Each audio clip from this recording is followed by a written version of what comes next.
Rochelle just not going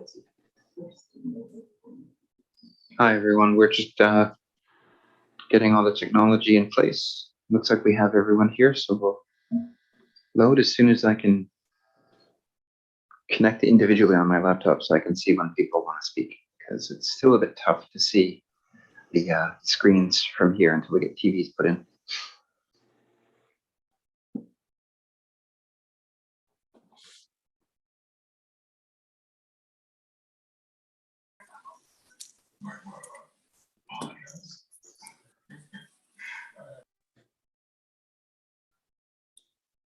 And a good looking crew it is there in the office.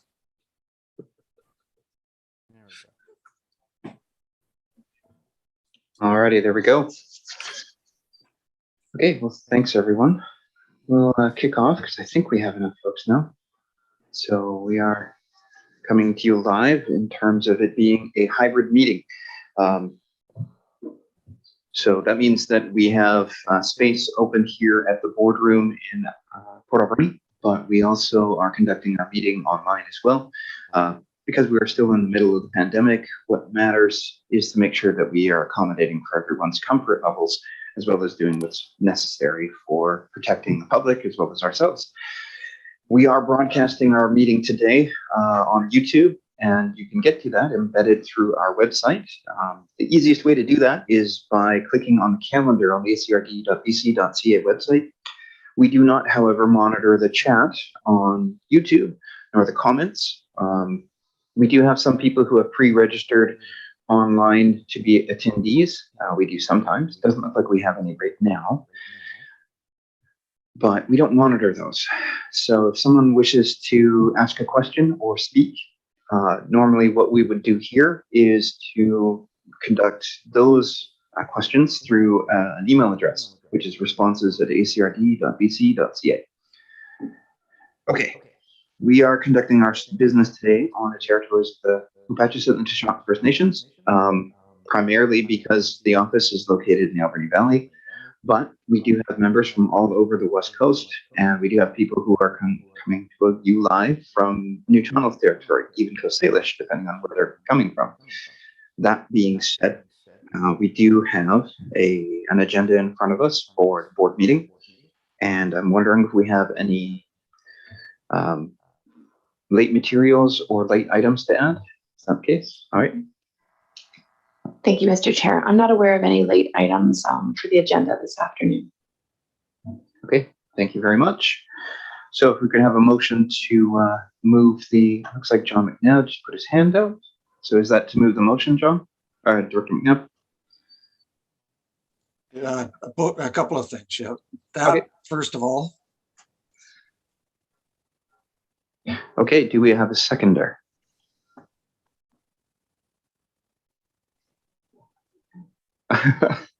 Okay. Oh, there we go. Thank you very much, Dr. Paulson. Okay, with that in mind, any comments? Dr. McNabb, please go ahead.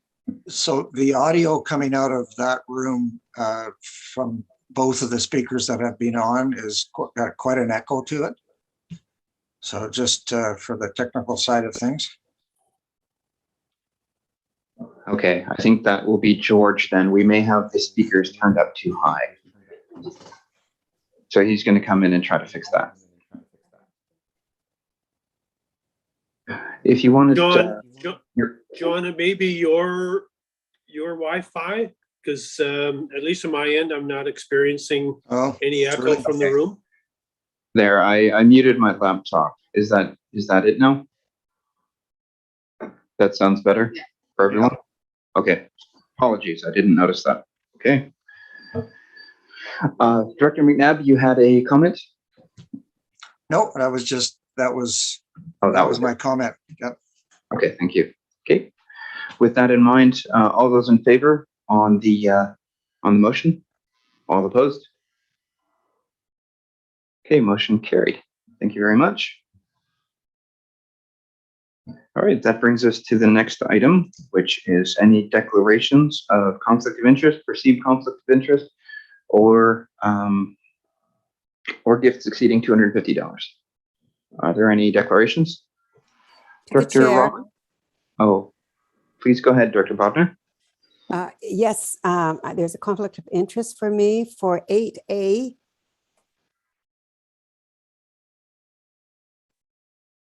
Okay, thank you.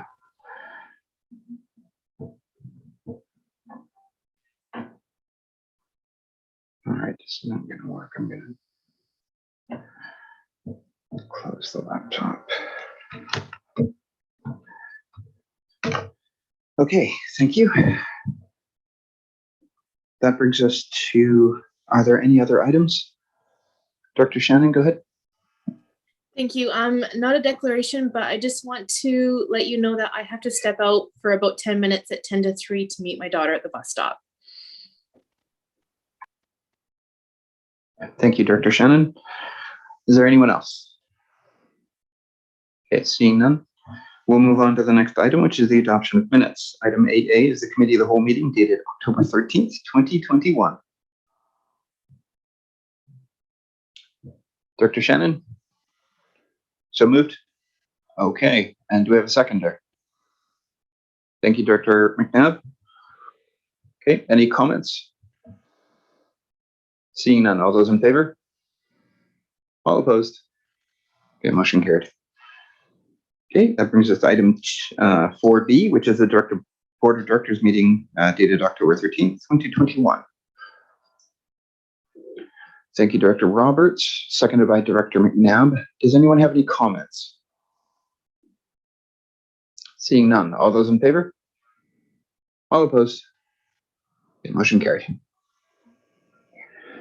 Okay, that brings us to petitions and delegations. I think the only delegation we have is Mr. Mark Tremblay and Toby Louie from BC Ferry Authority. Are you here? Are you present? Oh, there we go. Thank you for waving. I don't know which of you are going to speak first, but please take it away. You have 10 minutes. Thank you very much. First, can you hear me? Yes. Can you hear me? Good, thanks. Good afternoon. My name is Mark Tremblay, and I am a director on the Board of Directors for the BC Ferry Authority as of April 1st of this year when I joined the board. And I'm the director for the Central Vancouver Island and Northern Georgia Strait appointment area, which includes your regional district. Today I have with me Toby Louie. Wave, Toby. Okay. And I'm very happy when I saw Toby's name show up on the screen. My heart calmed down, because if it wasn't for Toby, I wouldn't know how to do the slides, and and we might go over time. So he's gonna keep me in line here to meet your 10-minute requirement. I noticed how long your agenda is, so I'll try and behave. Thank you very much for inviting us to today's board meeting. As you'll get a sense from my comments to come, we are very interested in engaging with you and other regional districts on public interest considerations and public interest issues, which you will see are kind of a new area of responsibility for the authority. In my presentation, I'll provide you with the overview of the BC Ferry Authority, which is who we are, what we do, how we fit in with the governance model for BC Ferry Services, and to the extent that there is a linkage between the ferry service and your community. Before that, I'll just give you an idea that where I come from. I'm coming to you today from Campbell River, which is my home community. I had about 30 years experience in public service. In the Yukon, I was the Deputy Minister of Transportation at one time, and I also served for a number of years as the Deputy Minister of Community Services, President of Yukon Liquor Corporation, and President of Yukon Housing Corporation. And Toby comes to us from the BC government, where he has numerous experiences, and most recently he was connected with the province in the Department of Finance. The overview, the agenda that I bring to you, first I'll be going through, and this is slide number 2. I'll be going over what the BC Ferry Authority's role is, our organizational structure, background, areas of responsibility, and the directors, how the directors come to be. And then I'll move into the governance model, which outlines all of the parties involved in the BC Ferry organization and process. And if we could go to slide 3, Toby.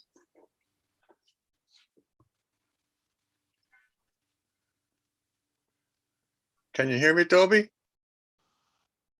Yes, I hope everyone can see slide 3. I just see slide 1 still.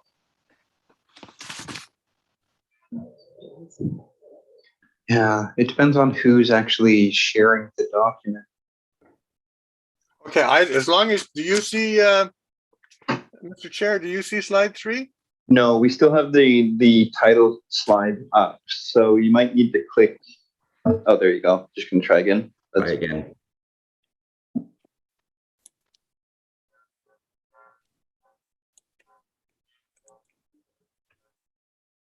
Is that better? I see that you have some role. There we go. Yeah, that's better. Okay. Yeah, that's slide 3 is the large one that we're looking at, which shows where the BC Ferry Authority fits into the scheme of things. It was basically established in 2003 under the coastal new legislation, which was entitled the Coast Ferry Act. The Ferry Authority is the sole shareholder of the voting shares for the BC Ferry Services. We are at arm's length from the province, but the province does hold non-voting shares for the ferry service.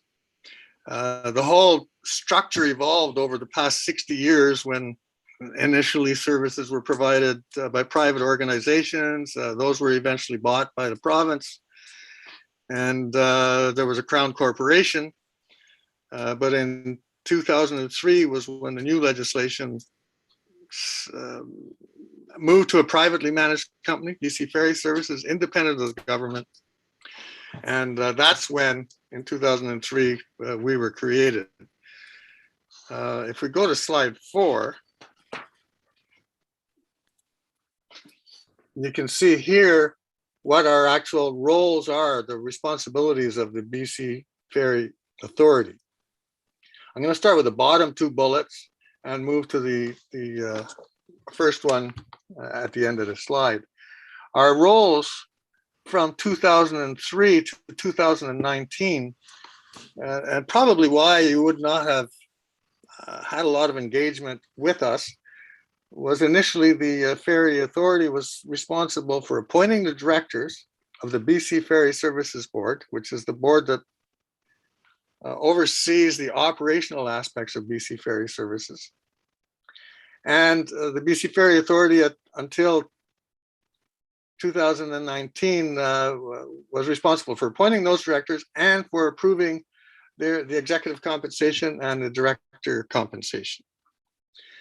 In 2019, the provincial government introduced new legislation and passed new legislation, which increased the role or responsibilities of the Ferry Authority to include strategic direction over BC Ferry Services, to bring into a broader, a more focused, bring in a more focused way of ensuring that the public interest was met. This new responsibility is something that the BC Ferries Authority over the last couple of years has been working on, and we're currently working on strategic priorities, one of which is working on stakeholder engagement and an outreach strategy, which ties right into the type of presentation I'm making now, for us to become more comfortable with each other and get some dialogue going back and forth when we have concerns. We do not have direct operational responsibility for any of BC Ferry Services, but we're certainly interested in ensuring that public concerns and public interest is brought into the picture somewhere along the way. We can go to slide 5.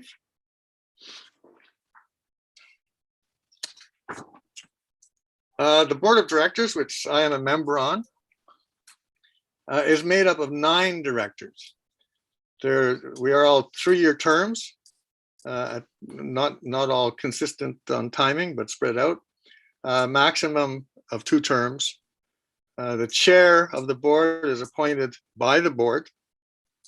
And you can see from the structure that we have by the province, 4 directors. By the coastal regions, we have 4 directors, and I'm the 3rd one down there, which is Central Island, Northern Georgia Strait. And you can see the regional districts in the blue box, which are the area from which I'm appointed. You as a regional district would have received and did receive a letter in October of last year seeking nominations. From that point, the nominations from the various regional districts were, and Toby would be able to speak to this better, were brought to the Ferry Authority.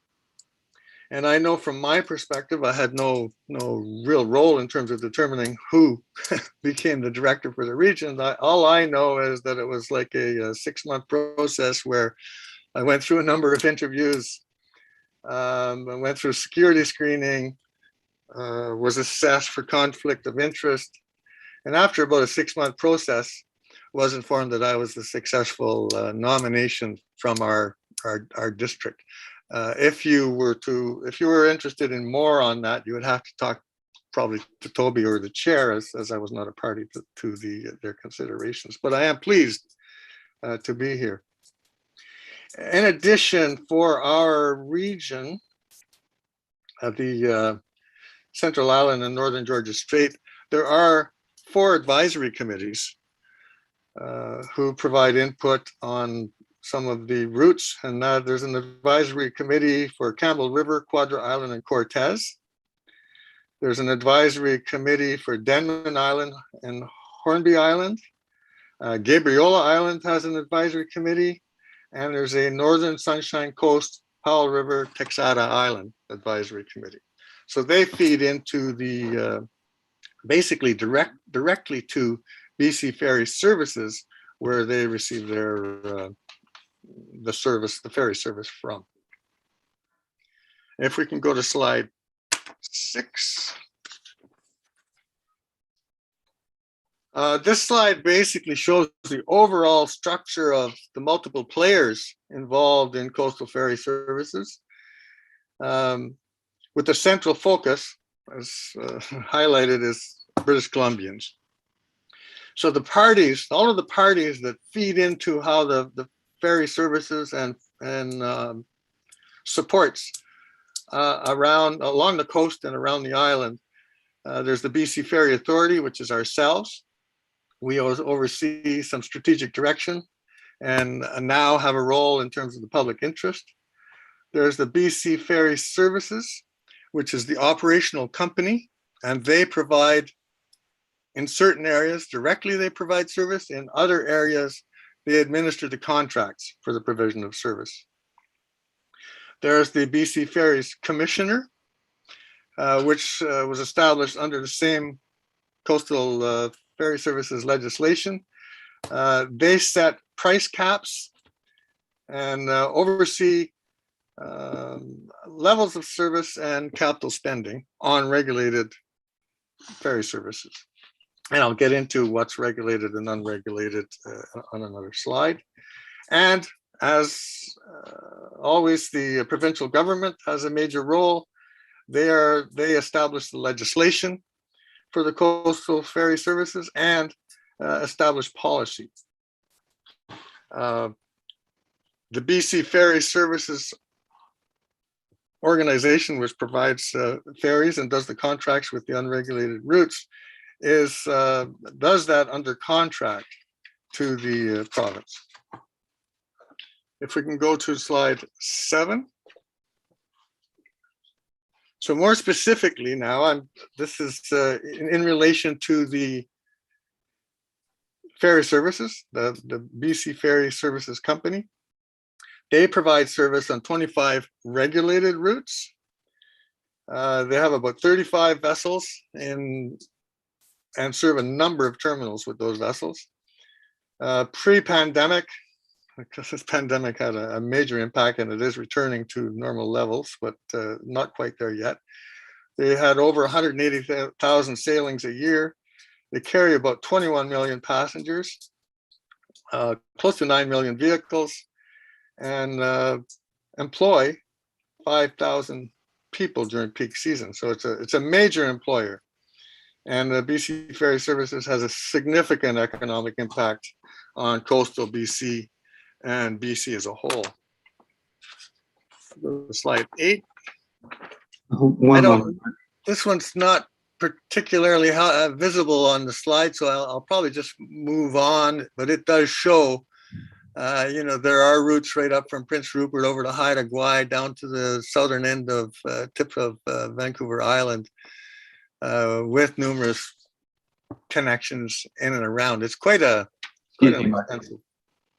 Sorry, did I hear somebody ask something? Yeah, this is the chair. I'm wondering if the board would consider a motion to continue on with presentation. We've hit the 10-minute mark. Thank you, Director Paulson. Seconded by Director McNabb. Any comments? Okay, seeing none. All those in favor? All opposed? Okay, motion carried. Okay, please continue, Mark. I apologize for that. I forgot to turn my clock on, and I'll pick up my pace a bit here. What's more important to you is on slide 9, of more interest to you likely, is the unregulated routes. So the BC Ferry Services administers 8 of those on behalf of the province. They're operated by independent ferry operators, and they're funded 100% by the province. So it's basically a contract administered by BC Ferry Services and funded fully by the province. So dollars in, dollars out type of thing. This approach or structure is very consistent with what was in place prior to 2003 when the BC Ferry Service was established, as those contracts used to be administered by the Crown Corporation, which ran ferry operations on behalf of the province.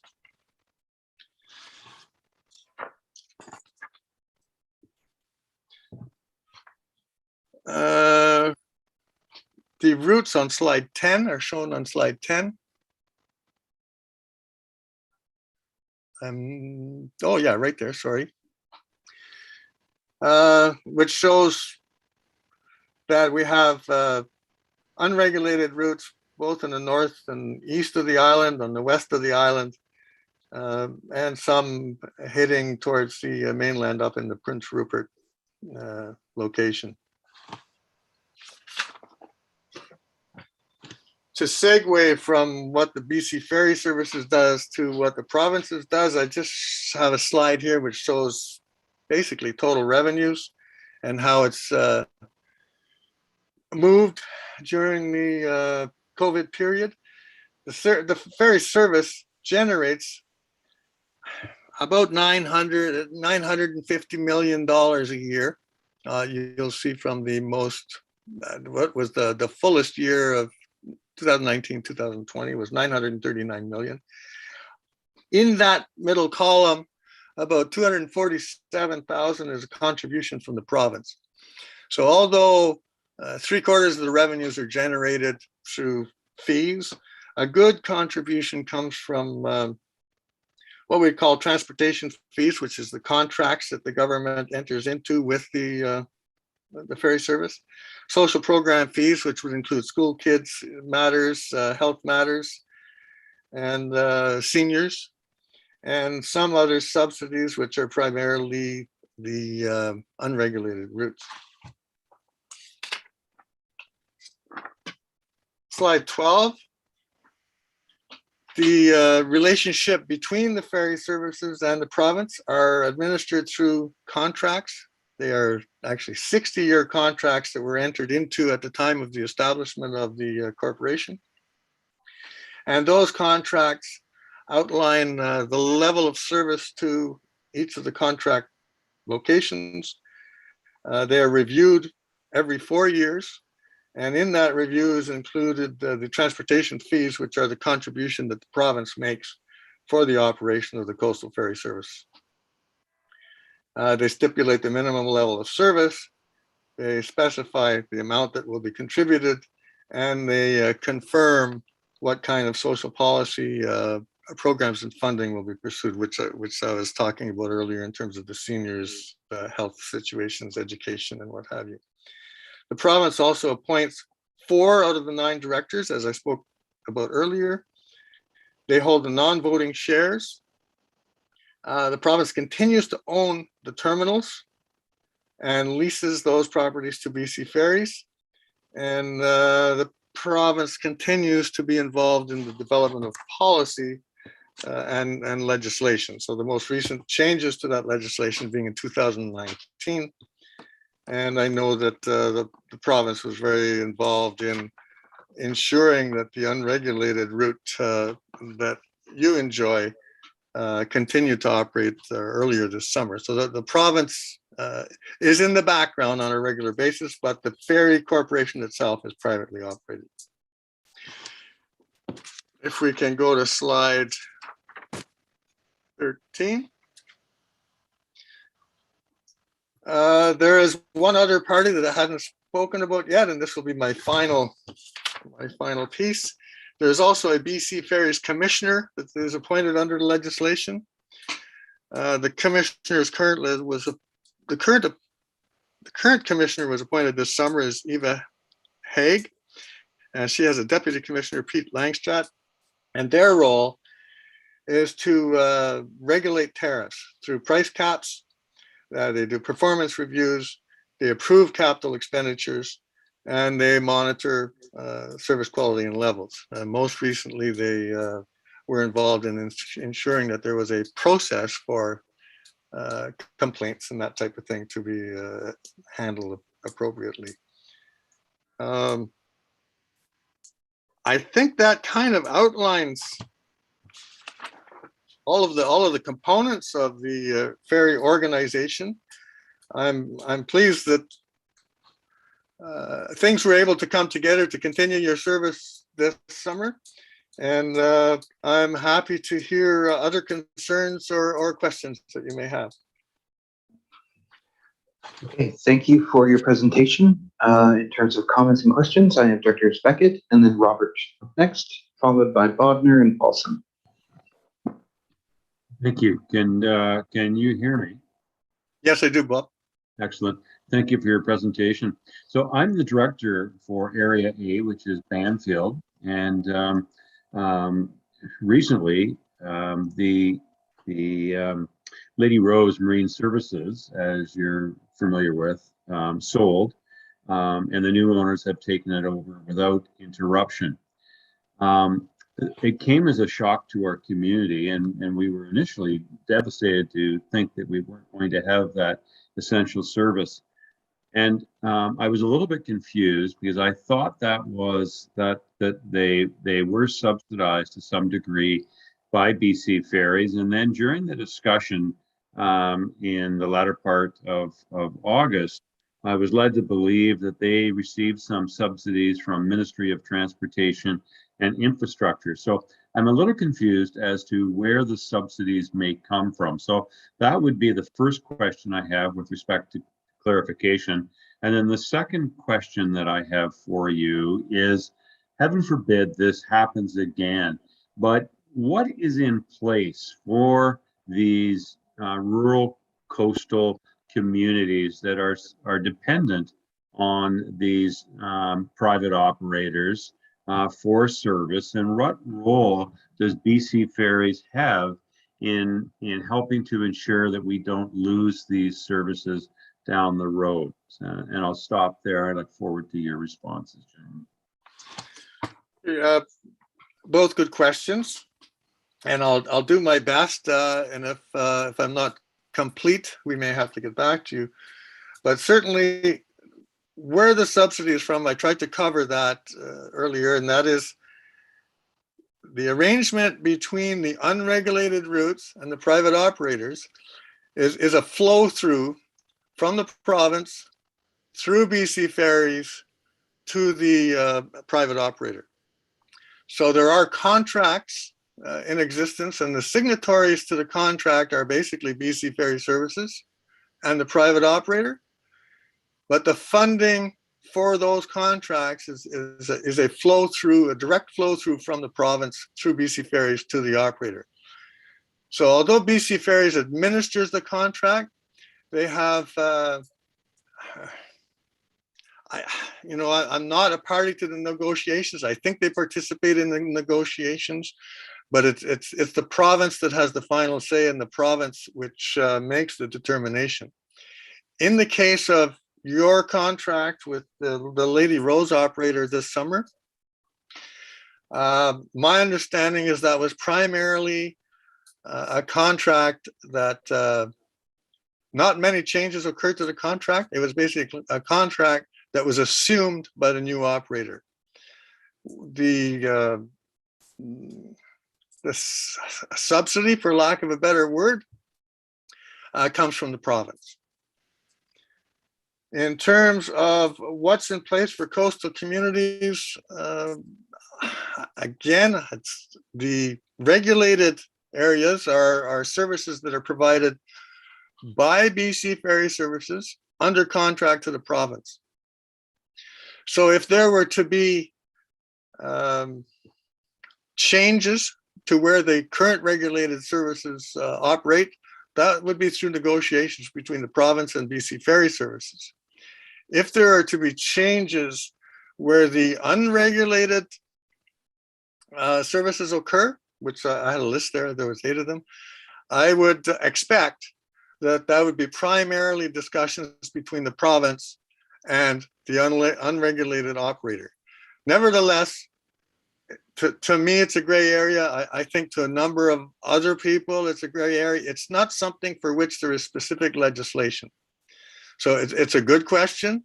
And anytime there are concerns, I think there is value in bringing them to our attention, and certainly to the province's attention, and we will do whatever legwork we can to ensure that those concerns are addressed. Thank you, Mark. And if I could, Mr. Chairman, I'll just finish off by making a comment that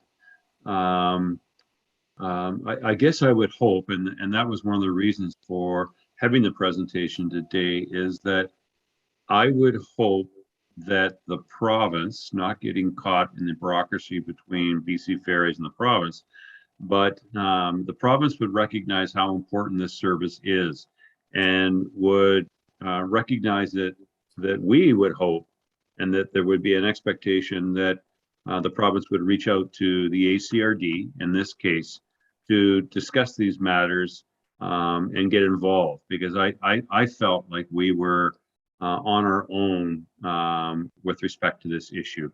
And again, I thank you for your time and presentation today. My pleasure. Great, thanks. Next up, I have Directors Robert and then Director Bodner. Thank you for your comments through the chair to Mark. I'm the director for Area C, which is Tofino Long Beach on the West Coast. And following up on Director Beckett's comments with regards to Lady Rose Marine Services, they used to transport and go through the islands to Sea Shark Lodge, which is owned by them. Apparently, I'm not sure about that now. But further, the Lady Rose used to go to Ucluelet, which provides an essential service for that community, considering the situation with regards to Highway 4, 4A, with the road construction that's going on there and so on and so forth.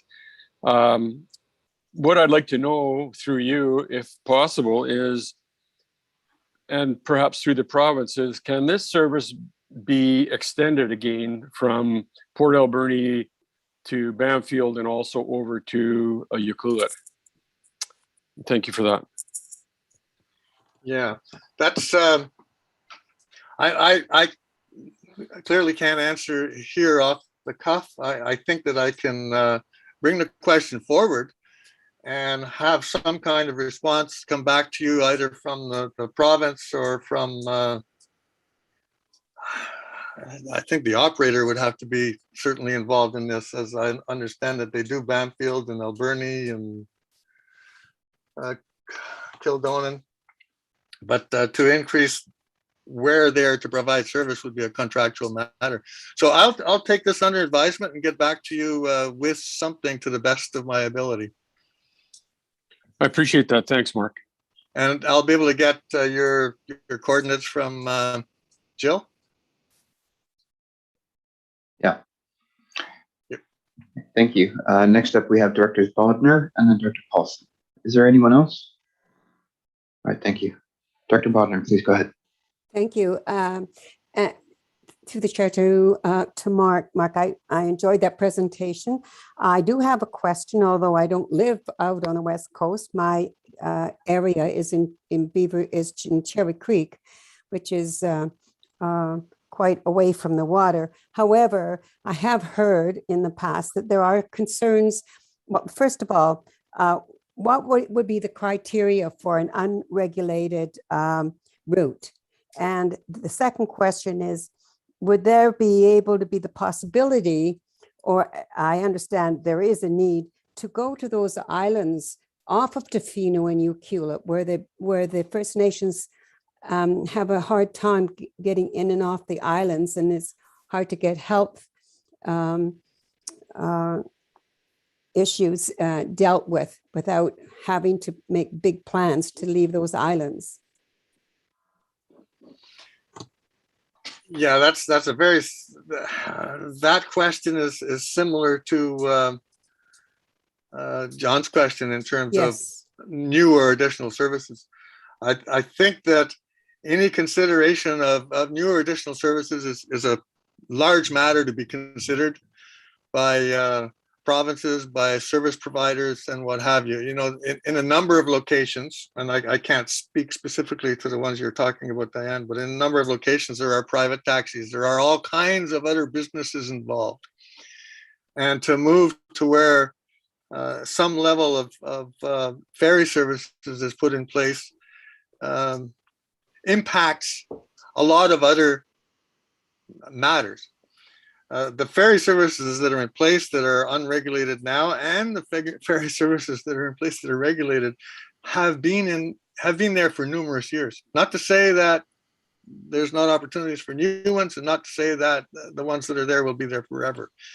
But they are somewhat of a policy matter, and it's like putting in a new road or putting in a new water system.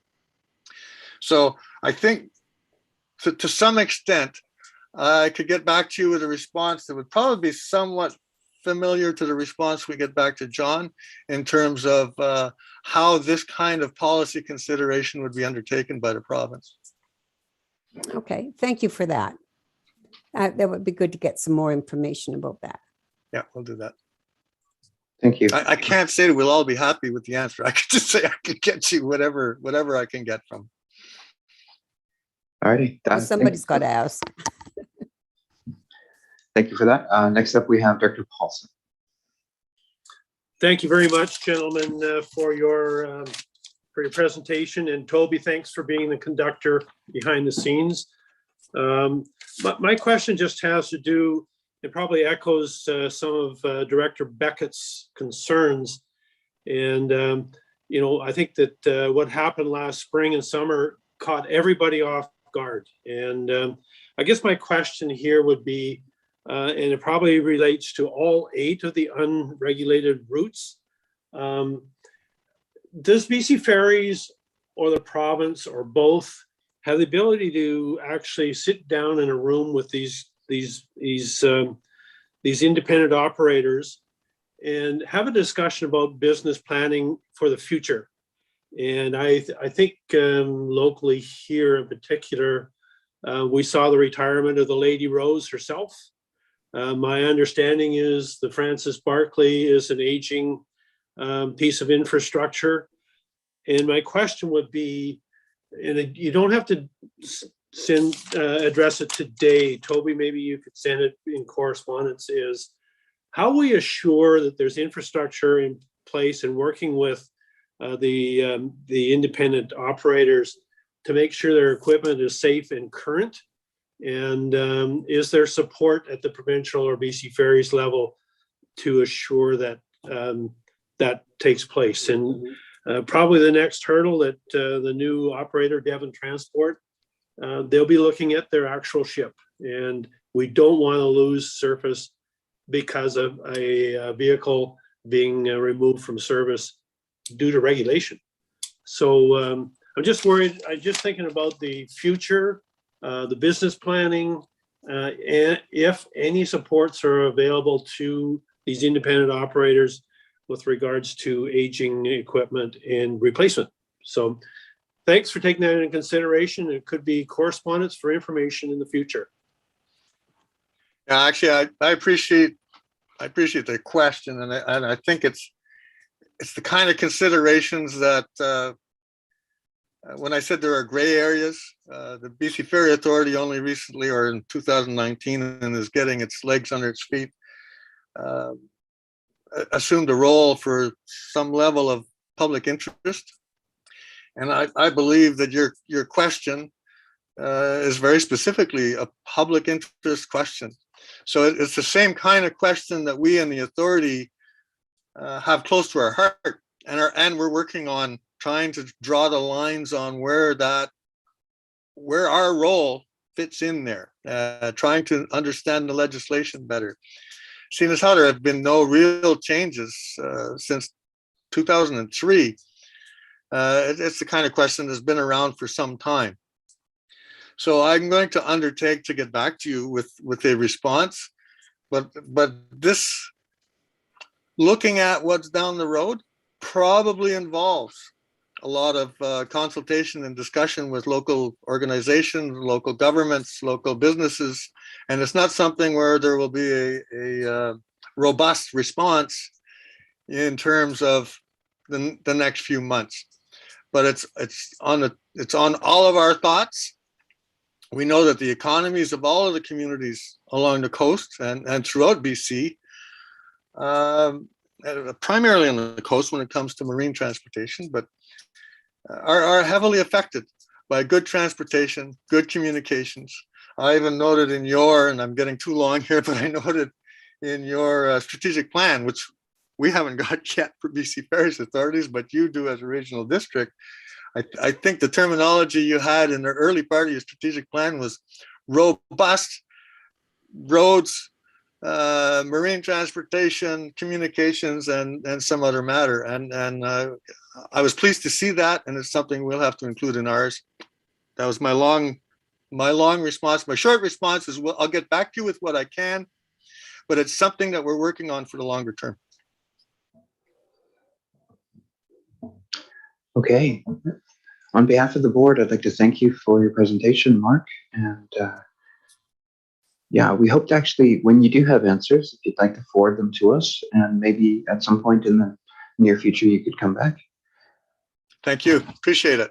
All right. Thank you so much. Mr. Louis, thank you as well. Okay. Dr. Beckett, please go ahead. Thank you, Mr. Chair.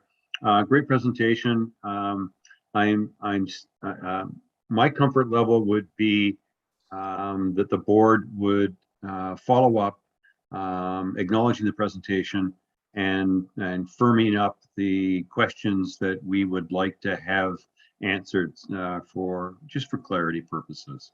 What are your thoughts, Mr. Chair? Okay, I think this is something that we might want to refer to particular committees, and then that can come up from the committees to be on the agenda for the board, and we can go from there if that's sufficient. If not, if we want something more specific to have a conversation direct and pointed on the topic of what we presented on, then we can probably do a committee of the whole meeting as well. We may want to look at and consolidate a lot of our kind of transportation infrastructure concerns. I wouldn't mind piggybacking this onto an update in regards to the highway project and so on and so forth, and maybe have a wider conversation about the infrastructure connectedness, especially when it comes to transportation in regards to the whole region, and maybe have a conversation around that. Having a strategy moving forward for lobbying the province and the federal government for any monies that may be coming out is something that we should always have in mind. I do think, though, that the strategy should be thought of from the ground up, and therefore I think that the various directors can hopefully bring this to the committee chairs, and then we can have a fusion of the Alberni Valley and the West Coast committees take on this particular issue, and then bring it together. Are there any other comments or questions? Okay, hearing none. That will bring us to item 6 of the agenda. Note that it's 2:15. We have a request for support of the District of Tofino. So, Terry, is that something you would cover off? Thank you. Sure, I can briefly. So they're just looking to renew their MRDT, and they're just looking for a letter of support. Thank you. I do think that's pretty straightforward. Do we have anyone who's wants to speak to it or move the recommended motion?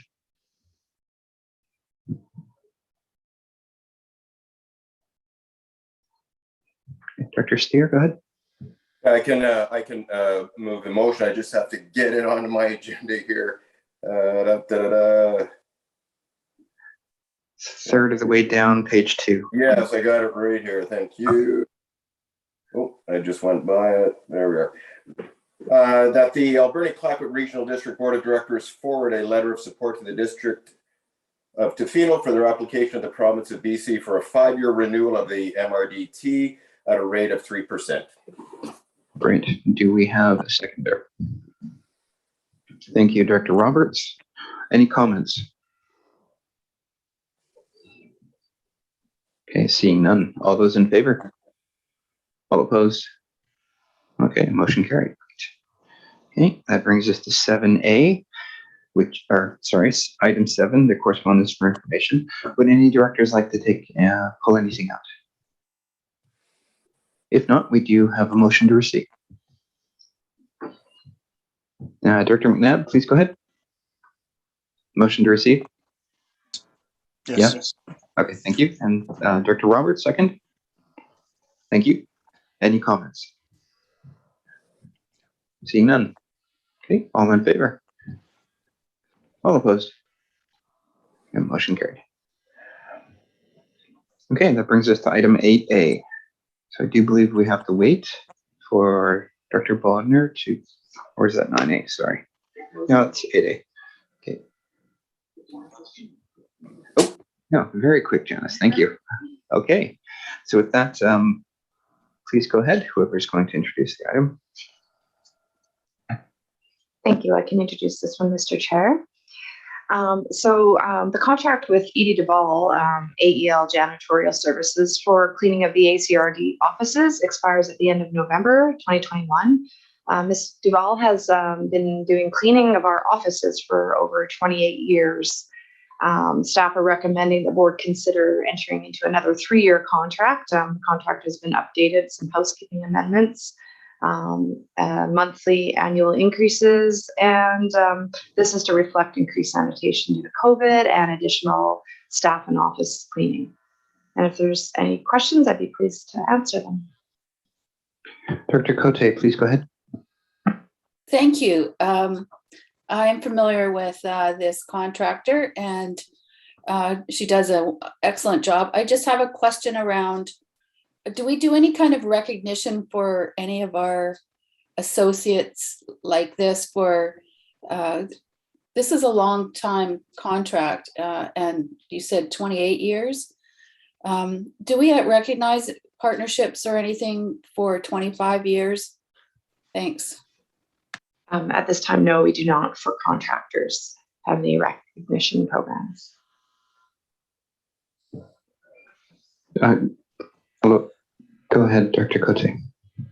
Thank you. I know that it's this, we're talking about a contract here, but it just seems to me that I'd like to bring this back to the board for discussion in the future about recognizing our partnerships with other contracts and whatnot for the future for some kind of recognition.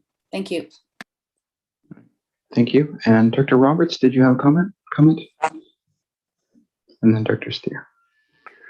Actually, I was just going to move that, but I can wait until I hear other comments. Oh, no, let's just move it now. Then we can have comments after as well.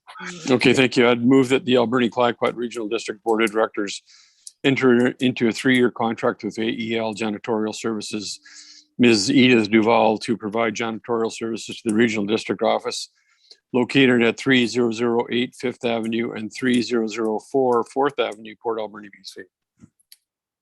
Thank you for that. Do we have a seconder? Thank you, Dr. Paulson. Any further comments? Seeing none, all those in favor? All opposed? Okay, motion carried. Dr. Steer, did you have your microphone on just by accident, or did you have a comment? By accident, sorry, Oh, Chair. okay. All right, no worries. Okay. Dr. Cote, please go ahead. Thank you. Looking at the contract, I see that Ms. Fong's name is spelt wrong. Yeah. Yes, that's my error.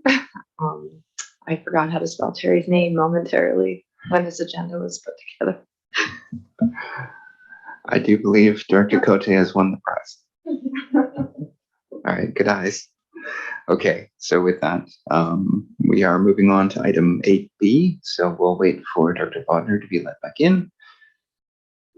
And when we see her added, then I think procedures, Wendy, you're back up for procedures?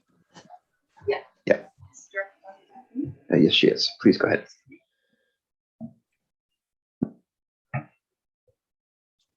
Thank you.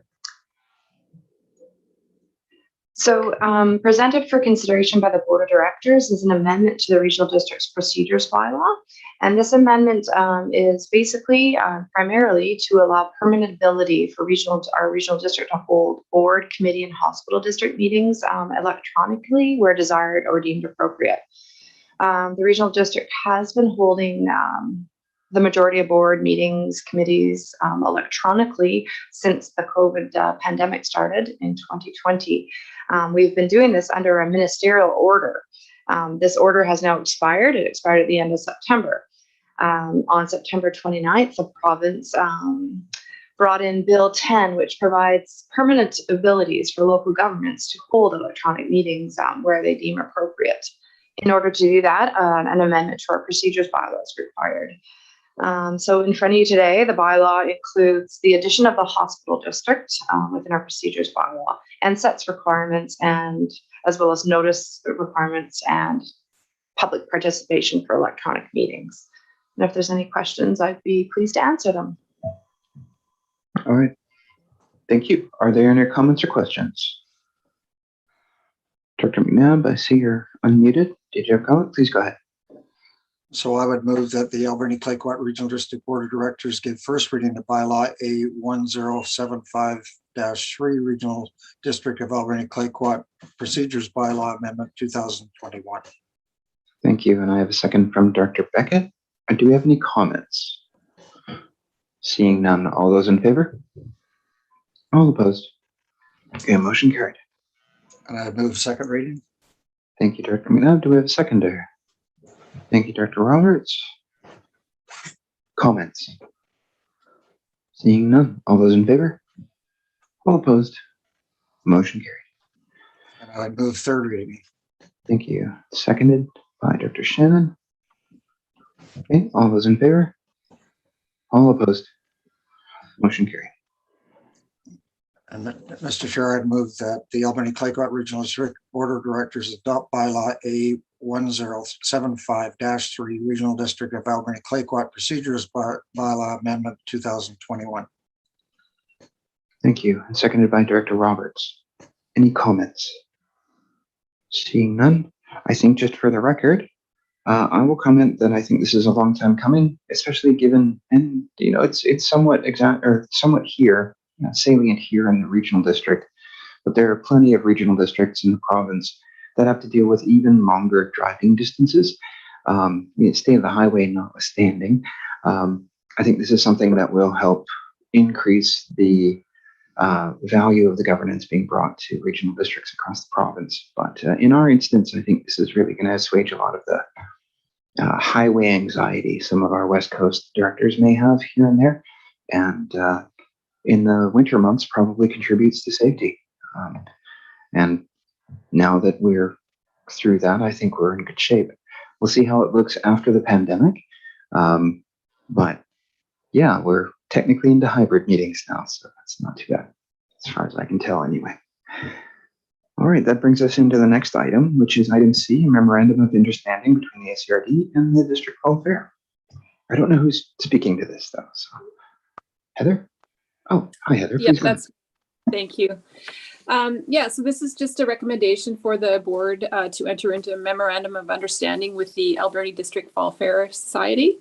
And it's to support evacuees from hobby farms. The Alberni Fall Fair has always been an evacuation location, but we just want to formalize that and just recognize their commitment to the hobby farms in the community. Okay, Dr. Cote, please go ahead. Thank you. Question, is this coming from the Agricultural Development Committee request? Nope. This was just something that was on my list of things to do, and it just became apparent this summer during the wildfire evacuations that this was something that we needed to do. Okay, any further comments? Dr. Bodner, please go ahead. Thank you. Just a question, Heather. So those people who do have hobby farms and whatnot, are they aware of this service? Probably not. So we have some work to do with the Agriculture Development Committee and the Farmers Institute to share the message. But if there was an evacuation in the community, we would be advertising it to through our social media, and the word would get out pretty quickly that this is a evacuation site. Great. Thank you. Great. Are there any further comments or questions? Dr. Shannon, please go ahead. Thank you. As part of the open houses that we just had, like I know at Beaver Creek Hall, we had talked about this. So I would assume that this will be part of the overall evacuation plan for the valley. Yeah, this will be written in as a consideration that this is available to the community. Awesome. And I'm happy to move Chair Jack. Sorry, did you say that you were going to move that, Dr. Shannon? Yes. Okay, do we have a seconder? Thank you, Dr. Johnson. Any further comments? Okay, seeing none. All those in favor? All opposed? Motion carried. Okay, item D, a First Nation Municipal Community Economic Development Initiative grant application. Okay. Wondering if I should have been kicked out for this. My apologies. I'm not really thinking that it's the same as the forestry things, so I'm not sure. But since Jenny has appeared on camera, I'm assuming she's bringing it in, so please go ahead. Thank you, Mr. Chair. I don't believe there is a conflict of interest unless you do not support our mutual working together, but we're looking for the board to support a joint application between the Huu-ay-aht First Nation and the ACRD to work on community economic development in Bamfield and Anakla. And as the board is well aware, we have a lot of issues happening in Bamfield with the road coming in. We know we have a lot of development pressures. We have had some initial discussions on a staff level, and a lot of the community is communicating about this. So we're looking at ways to work on how do we manage this. And one of the key issues that we're seeing in Bamfield, of course, is going to be wastewater. And that's directly tied to a lot of the development pressures that are going to be coming. We have the wastewater treatment plant coming online, hopefully in the spring, and looking at what does a collection system look like? How do we deal with that? How do we deal with joint planning for all of this development pressure? This was a grant opportunity that was actually identified by the Huu-ay-aht First Nation staff, and they brought it to us, and we felt that this would be an easy win. It is more about setting up regular meetings to talk about how do we work together, and there's a few workshops over the course of 2 years that we would be involved with. It would be both political and staff, and basically helping us to move forward on this joint planning, which I think is exactly what's needed for Bamfield and Anakla. So we have actually already submitted the application because we have I think our last policy change, staff are able to submit grant applications, but we can withdraw that because the timeline was very short. So if this doesn't receive board support, we will withdraw the application. Yeah, I don't know if there's any questions. Okay, thank you. Looks like I have Directors Beckett and then Cote and then Roberts. Please go ahead, Director Beckett. Thank you. Well, I would certainly like to make the motion that the Alberni-Clayoquot Regional District Board of Directors support the joint application between the Huu-ay-aht First Nations and the ACRD for the First Nation Municipal Community Economic Development Initiative, CEDI program. Thank you. Do I have a secondary? Director Roberts? Thank you. Okay, are there any comments? Director Paulson, I'll put you on the list. I have Director Cote up next, and then Director Roberts, and then Director Paulson. Please go ahead, Director Cote. Thank you. I really like this. I just have some question around, this is not in our strategic plan. And so that would mean that we don't have any time, staff time committed to it. And it sounds like quite a commitment of time from staff. So concerns about that, but I really would like to see this move ahead. So can staff possibly tell me how they're going to fit it into the schedule? Thank you. Okay, I have Terry grabbing a copy of our laminated strategic plan. So Jenny, if you'd like to go first, please go ahead. I was actually going to ask if Terry wanted to speak to this because this is a big, a really big point that it isn't on the strategic plan, and how do we address that? So maybe I'll let Terry speak to that. Please go ahead, Terry. Sure. So a couple things. We are, as we talk about the 2021 targets that we had set during the financial planning process, is we're going to bring those to a close here, likely at the December board meeting, and then start setting targets for 2022. That's definitely a discussion that we need to have. We definitely feel this falls under the engagement with community partners. Does it take it running down a track of the Huu-ay-aht and ACRD working together? Yes. But I guess it's also a little bit of the hazards and risks of the community under section 4.1 that we're, as we are realizing that the impact to Bamfield as this road is going to get paved and the development that's coming, we're really trying to look at some ways of addressing some of that. But it will take some staff time for sure. And that's why we brought it to the board for discussion. And I think Mr. Erg has something to add, Mr. Chair, if that's okay. Okay, well, we'll slot you ahead. Please go ahead, Mike. Thank you, Mr. Chair. And just to note for the board that this really ties into the rural planning, like the community planning work that we do in all the electoral areas, as well as the environmental impacts in Banfield. So again, there is a lot of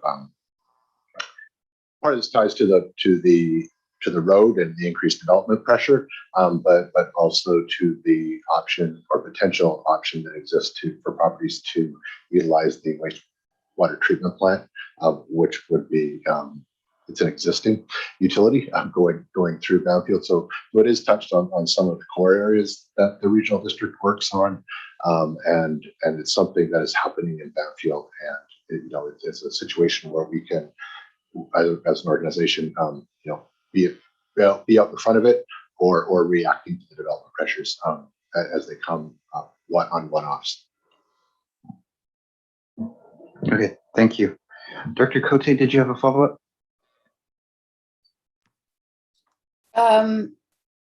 Is there a time frame then on this that we need to approve this today before?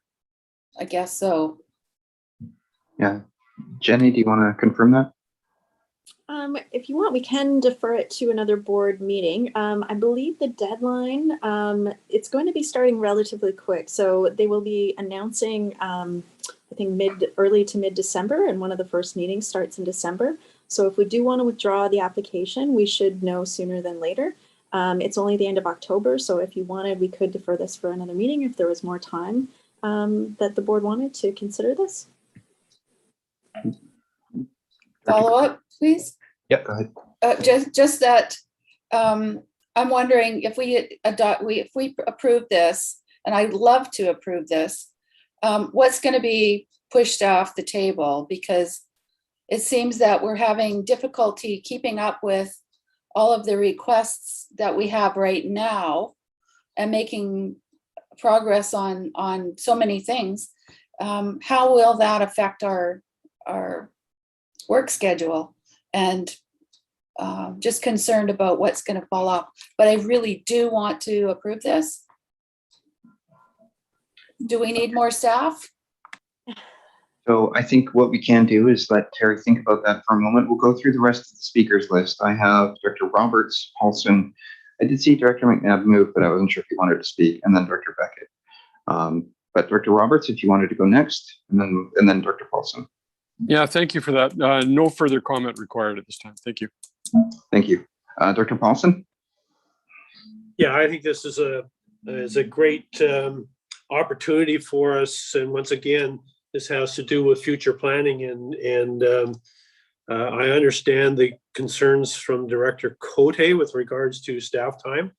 And possibly this could be, if the grant is granted, there could be a bit of committee work to help staff as well. My quick question is, in the grant, there's a 3-year stream and a 2-year stream. And I'm just wondering if we applied specifically for one of those streams, or did we use the shotgun method and we'll take whichever stream they give us? Terry, go ahead. Sure, so we'll start with that one first. That's the easy part. So we applied for the 2-year stream because we already have a relationship with Huu-ay-aht. And I think based on the way they were describing it, year one is really just building that relationship. So I don't think we need that very initial groundwork part. So staff and elected officials from both sides had agreed that the 2-year stream was a good option for us. In terms of staff time, so the decision right now is that we are going to have this kind of led by the operations manager, Eddie Gunderman. And although there will be planning staff time involved in it, it's going to be approached from that. So the other part is that Huu-ay-aht has done a lot of the groundwork in terms of doing the study for the wastewater treatment facility that they've installed. So we're not starting from zero. And I think that's where we're kind of struggling with as staff is it's not a liquid waste management plan necessarily that's starting from the very beginning, because a lot of the needs and design work is almost kind of there for us. And so our take is that we can make this project kind of as big or as small as we have time for, but that we need to look through the process. We need to look through the documentation that Huu-ay-aht has had done. We need to work with the Ministry of Environment. As for what would be pushed off the desk, we're just starting those discussions as to 2022 work plans and really starting to narrow down what's going where. We have some plans that we'll bring to the November 10th board meeting with the remainder of the COVID restart funding that will help support like the planning applications and all the activity that has been being received from the public in the planning department. So I think that we could defer this decision to that next meeting and give staff some time to kind of talk about that, but we would have to make a decision on that November 10th meeting. I think from a staff perspective that we really feel like this project needs to somehow find its way onto the priority list because of the development applications that maybe haven't walked in the door yet, but we're getting phone calls about in Banfield, and it's going to be harder to start this service if things have already been put in place by people individually. So I think that's all for me. Yeah, I think if there's comfort there in waiting or moving ahead, I think that's something we should discuss and have a pointed discussion about. I think it's important to be ready for the road improvements. Only certain dangerous sections of the road are going to get full pavement though, so we call them road upgrades because it's going to be more like Cowichan, the chip seal. With that in mind, Dr. McNabb, I did have you written down just in case you wanted to say anything because you had your microphone on for a while. So please go ahead. So, I mean, I would support doing this today. Deferring it to another meeting as far as what is going to change in my mind is nothing. Just simply for the fact that it isn't in our strategic plan. I don't think we can set a strategic plan with a 2-day meeting that's gonna crystal ball what we're gonna do for the next 3 years. Things happen, things change. The budget hasn't been set for 2022, so we've got an opportunity to fit whatever we need into that budget. These opportunities for grant money to assist in high-profile situations like this just don't happen every day. So I think we need to move ahead. We're going to be starting to be called the board of directors that deferred. So let's put up our hands and get this done. Thanks. Thank you, Dr. McNabb. And then lastly, I have Dr. Beckett. Please go ahead. Thank you very much. Director Cote's concerns are valid. Having said that, I have had a number of discussions with senior ACRD staff over the last month, and Mike Erg hit the nail on the head when he said, we don't want to be reactive, we want to be proactive. And I can tell you that Banfield is just absolutely bubbling with interest in conjunction with the vision and energy from Huu-ay-aht. We absolutely need to start the planning process so that we can get ahead of this curve. I don't know what else to say other than I appreciate your support. I think we should move on it. The optics associated with working closely with the Huu-ay-aht Nation is important to me and to Banfield. And again, I may not have articulated this very well, but we absolutely need to start to invest in some planning initiatives and efforts in order to make sure that we don't get behind the eight ball. Thank you very much. Thank you, Director Beckett. I think one thing I want to do is thank Director Cote for bringing this up. I think not flippantly so, but I think it's going to be part of the strategy of the Hawaiian First Nation, and I'm not certain, because I don't speak for Banfield, for us to start paying more property taxes into the system. At some point, we'd like to be right up there with Sprout Lake in regards to our per capita contributions, because I know they were classically low, but this is part of the stepping stone to get us there. We're nowhere near the volume of, say, a Port Alberni or a District of Tofino, but we know there's value out there, and we know that if we do this right, people will move out there and really create an economy that we want to see, and we want to go there with Banfield. But we also know that Banfield may be able to move faster than our project can without some help. So that's the idea. So that being said, Director Cote, sorry, please go ahead. Thank you. I want to say that I totally agree that with this, moving it forward right now, absolutely, I support this. My concern is just that doing things that aren't complete, that aren't full-heartedly put into, I just don't want it to be a project that comes forward and is not fully supported by staff because of lack of time to commit to it. So I'd really like a report back. I will support this if the motion comes forward today, absolutely. But I would like a report from staff on how we're going to manage with our staffing. And I know that will be coming forward through our budget conversations very soon. So thank you. Yeah, I often find that you put yourself in the awkward position of being that person who makes sure that we do things the right way. And I know that it can be tough and feel odd from time to time, but I think everyone here appreciates that whenever it's done by any director. It's especially hard when you're the only one saying something. But thank you, Director Cote. And with that, I think that's it for comments. If so, we have it moved by Director Beckett and seconded by Director Roberts. If there aren't any other comments, all those in favor? All opposed? Okay, motion carried. Thank you. All right, that brings us to item E, which is 3rd Avenue Depot interim operations. I'm assuming that's Jenny again, but maybe that's not. Is it Paulo, maybe? Who is it? Oh, Paulo's here, so I assume it's him. Please go ahead.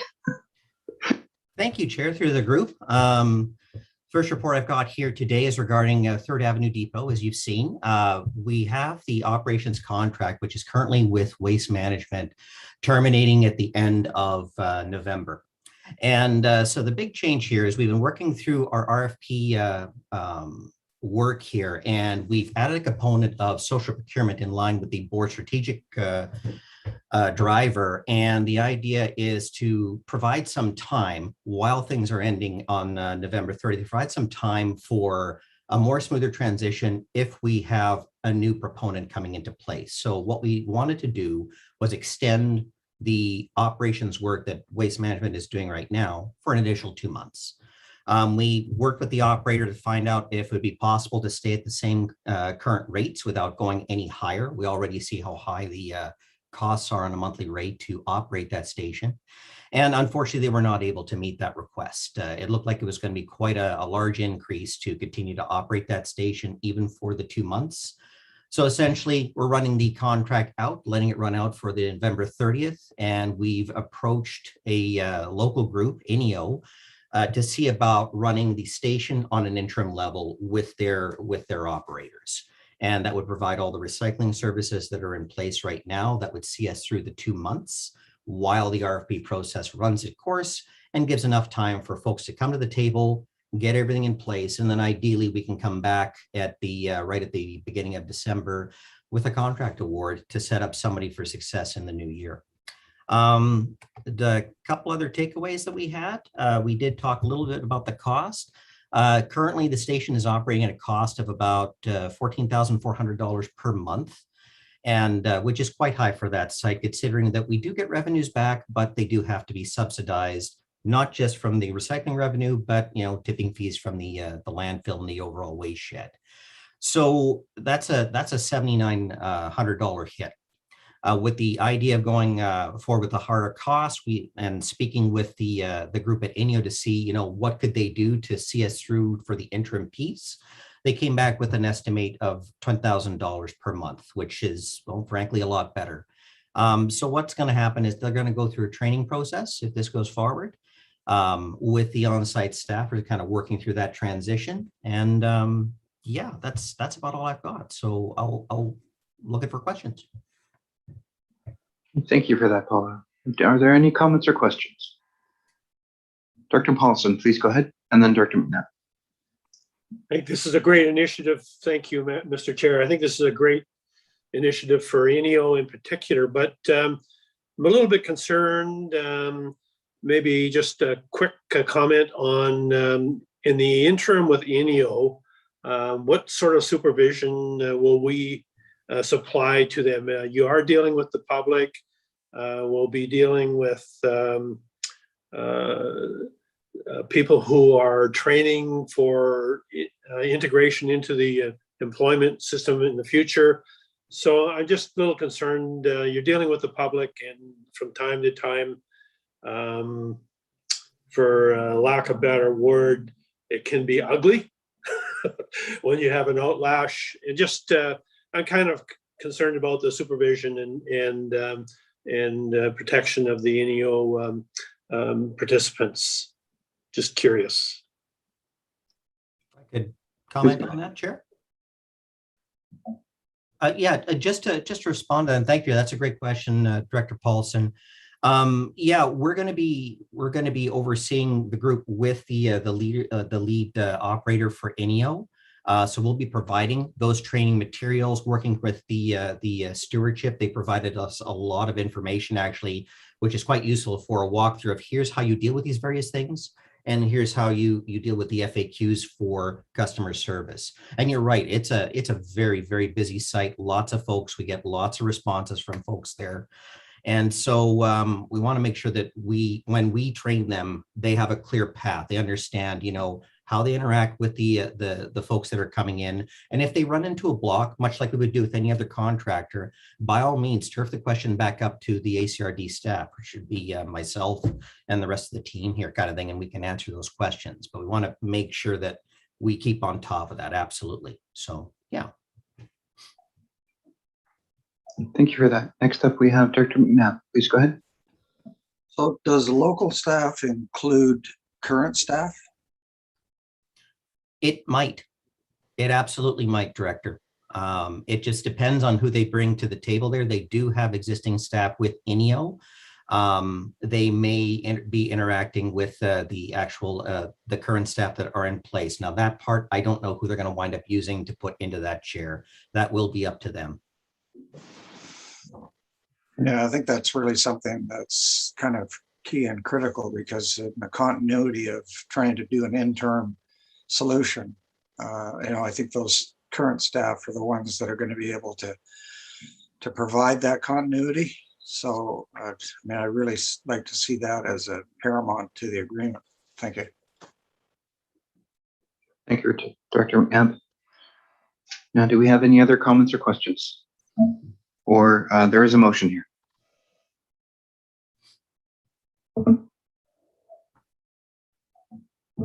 Okay, Dr. Paulson. Don't be shy, everybody out there. I'll make the motion. Thank you, Mr. Chair. I'll move that the ACRD Board of Directors direct staff to engage INEO Employment Services for interim operations of the 3rd Avenue Recycling Depot operations until the RFP process can be completed. Thank you, Director Paulson. Do we have a second? Thank you, Director Johnson. And I think you're right, Dr. Paulson. I think it's just one of those days. I think my whole experience today is people's been kind of feeling off. So I wonder what the moon's doing. With that, do we have any final comments or questions? Seeing none, all those in favor? Okay, motion carried. Okay, that brings us to item F, which is the Alberni Valley Curbside Recycling Contract Award. I don't know who's speaking of this, but Paulo's sticking around, so please go ahead. Thank you, Mr. Chair. Again to the group. So this is the second one of the day.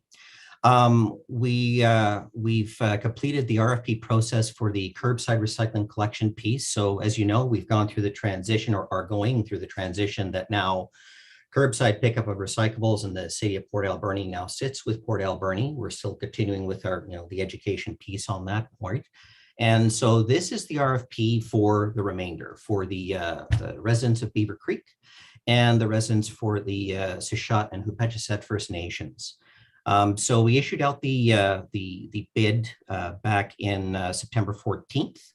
When we ran it for approximately 6 weeks, we got one bid back, ironically, from the same operator that is currently conducting that pickup as we speak. That's Waste Management. Proposed bid did meet all of their mandatory requirements, and they'll be utilizing the same staff to continue the curbside collection work. So no real issues as far as transition is concerned.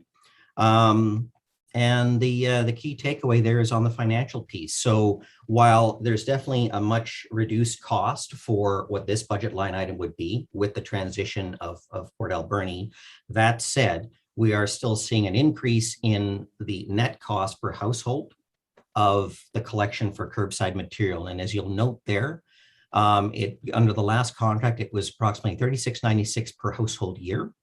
Now, because of the reduced unit, that increases it down to up to $59.64 because of the smaller group. That's where that sits. The total cost for the contract will be $89,638 per year. And it'll see a 3% increase each year as far as CPI is concerned. What else? And then we've also noted down the takeaway for revenues of Recycle BC of approximately $57,000 for the recyclable material that they are collecting, which means it'll be subsidized by tipping fee revenues collected at the landfill. Another key takeaway here is that there are no user fees being proposed for the service at this time. There historically has not been. But in the future, as you know, we have the big looming piece of doing our three-phase, three-stream approach. Once we get to that time in 2023 and expanded services proceeds, we could expect that a new RP process will be undertaken in 2023 and an improved pricing value at that time because we're a couple of years in the future. If that piece is not supported, though, by communities at that time, we may need to look at creation of a user fee. So just something to keep in the back of our minds. And that's about all I have for that. So again, I'm open up for questions. Okay, thank you. Are there any comments or questions? Thank you. Director Bodner, please go ahead. Thank you, through the chair. I'm just seeing all this cost. I mean, being in the city, it has started at a certain amount, and now we see it's gone. The price is going to increase from 39 to 36, was it, to 59, and then a 3% annual increase per year. By the time it gets out to the regional districts, how is this price going to affect the people who live out there? Or they're going to be saying, oh my God, look what it's going to cost? Thank you, Director. Oh, sorry. Go ahead. Jenny just popped on. Thanks, Paulo. Maybe I can jump in a bit because this leads into the discussion, I think, about three-stream potentially and expanded curbside, which the next report as well deals with for the electoral areas outside of the city. And sometimes we do see, and we did expect a minor increase because when you have economies of scale, the cost to provide a service reduces. And with the city service and the cost that they're providing it for, I think it works out to $200 a year per person for 3 streams of waste collection, which is pretty good deal for what you're getting. And what we are seeing in just this small area of Beaver Creek and the First Nations is that the price went up higher than we did expect. But we do think that if we move forward with 3 stream and all of the residents are included in that for all of the electoral areas, we're actually estimating a cost of from what we can see, what other regional districts are getting is about $250 a year. And that's for garbage, organics, and recycling. And so we're going to be starting to do that engagement with the community to see if that's wanted. Is that a price for a service that is of interest to you? And really the community can decide if that is worth it. The challenge with individual providers of service, of waste service right now, is that if they can get maybe only 25% of people to sign up, the cost is higher for them just to run the service. And so there would be benefit for everyone if everyone participates in a service, but we really have to do the engagement to see if that's going to move forward. And we'll want to know there's benefits for us in increasing our waste diversion and lots of things, but we really need to embark on that process. So I don't know if that answers your question, but really wanted to address the moving forward in the 3-stream and the electoral areas. Thank you, Jenny. That does help. And I think probably by the time it does get out to the regional areas like out Cherry Creek, there'll be more information as to how this 3 system has worked. And from what I've read, we've just in the week in the city has already done thousands of tons of garbage that has not gone into the landfill. So it sounds very promising. And I hope that there's a lot of education that does go out to the regional districts so they can climb on board. Thank you. Okay, thank you very much. Are there any other comments or questions or motions? Director McNabb, please go ahead. I'd move that the Alberni Claycourt Regional District Board of Directors award Waste Management Inc. the contract for curbside recycling for the residents of electoral area E, Beaver Creek, Tishat First Nation, and Hipetchezet First Nation for a 5-year term beginning December 1, 2021, for an annual cost of $89,638.92, excluding taxes, plus a 3% annual increase per year. Do we have a seconder? Thank you, Director Bodner. Okay, any further comments? Seeing none, all those in favor? All opposed? Okay, motion carried. All right, thank you very much. That brings us to item G, Regional Organics Diversion Project Resourcing Extension. All righty. Jenny, please go ahead. Thank you, Mr. Chair. So great lead in on this one. So we're doing pretty well on the organics rollout. We've completed phase 1. And as was mentioned, we were able to collect over 265 tons in the first 5 weeks. And we've had the 6-week last week. I wasn't able to add the data, but we're over 300 tons of organic waste diverted, which is pretty incredible. We're seeing the diversion rates really increase within the city. And just looking at what we were seeing in the collection trucks, diversion rates were at about 12%, and they've gone up to just over 65%. That's phenomenal success, much higher than what we expected. And I have to give a lot of kudos to everyone who's been involved in that. City staff, ACRD staff, we really have been putting the resources into this project in order to do it and be successful. Phase 3 is that next step that we're going to see in the Alberni Valley, and the engagement on that is going to start. We're actually working on the materials right now, and we're probably going to see engagement start in January. We had hoped to come earlier, but we have to write off December. So we have a plan that we're working on. We're going to have a lot of education materials. And then basically you're going to start to hear a lot of information coming out, and we're going to ask you guys to help share that information starting in January. The other big component, of course, is the West Coast. And at the next West Coast Committee meeting, we'll be providing another update on that program. But essentially, that's an even bigger program than what we've done in the city in a lot of ways, because we're going to be building a facility, so an organics composting facility. We're establishing a 3-stream collection for the communities there. We're hoping to expand some of the service areas and doing all of the engagement with that. So it is a huge program. We were a little slow to get going on the program when we received the grant funding, and we had already asked UBCM for 1 extension, and they have also granted us another extension. Basically, we have until September 30th of 2023 to use up the grant money. And so we're happy to get that extension. And And as part of that extension, what I am recommending to the board is that we look at extending the organics diversion coordinator position to March 31st, 2024. So when we look at basically our timelines for implementation of phases 1, 2, and 3, especially for phase 3, because we're doing the engagement starting in January, if that is supported and moved forward, then we'll have rollout for the West Coast in the fall of 2022. And we see rollout happening in 2023 for phase 3 in the electoral areas, and then also dealing with our remote communities. So we still have a long ways to go.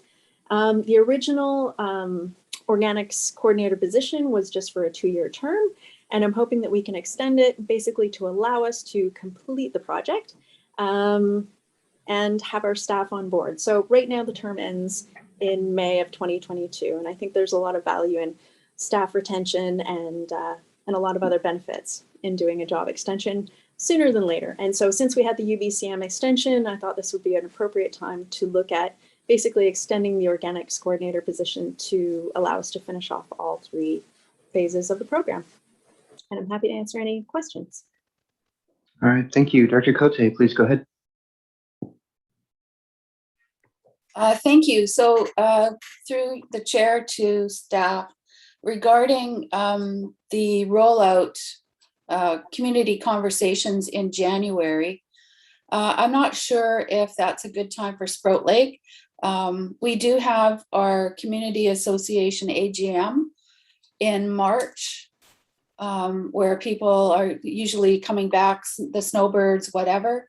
With COVID, it's hard to identify. We probably will be having a Zoom AGM once again, just because of COVID, which gives opportunity to those snowbirds to attend. I would suggest that working with the community association is a good way to reach Sprout Lake. And I have a question also about the bins. So should Sprout Lake approve becoming part of this? I'm wondering if the bins would still be covered under the grant, or if that would have to come from a different cost source. Thanks.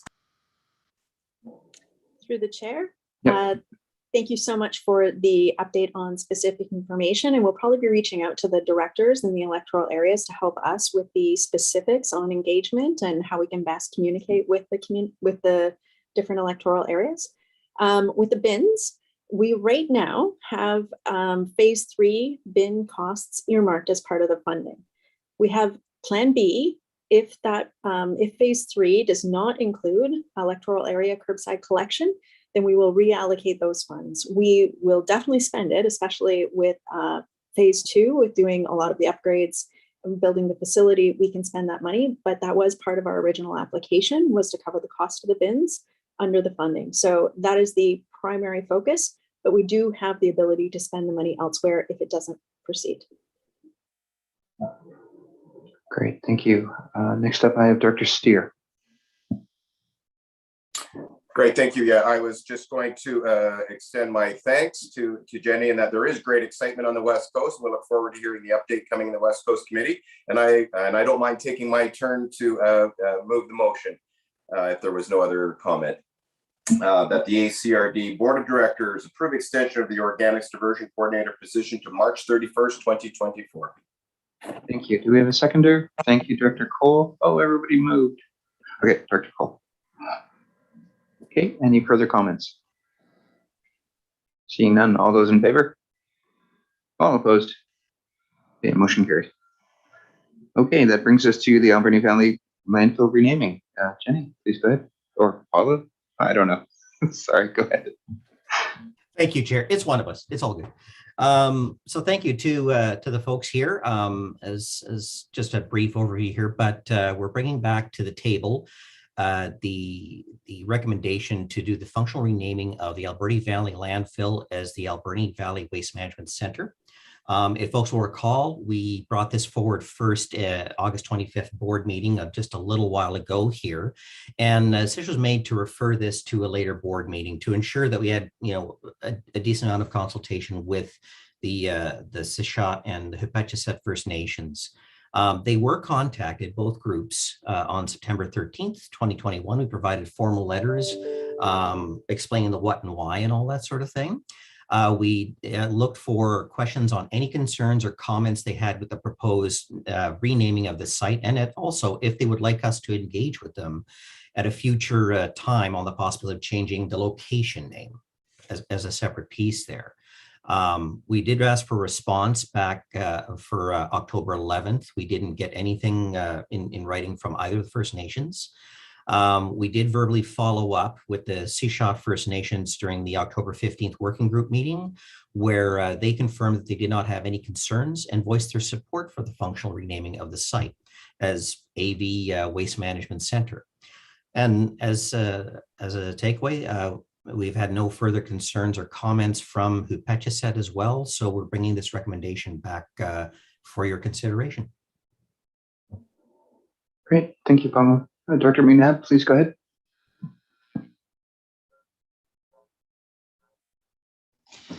So I thought we had a different name than Alberni Valley Waste Management Center. I thought it has something to do with recycling. The problem I have with Alberni Valley Waste Management Center is to do with the contract that we just allotted here to Waste Management Inc. And, you know, I can see that there's sort of an optic there that doesn't really fit.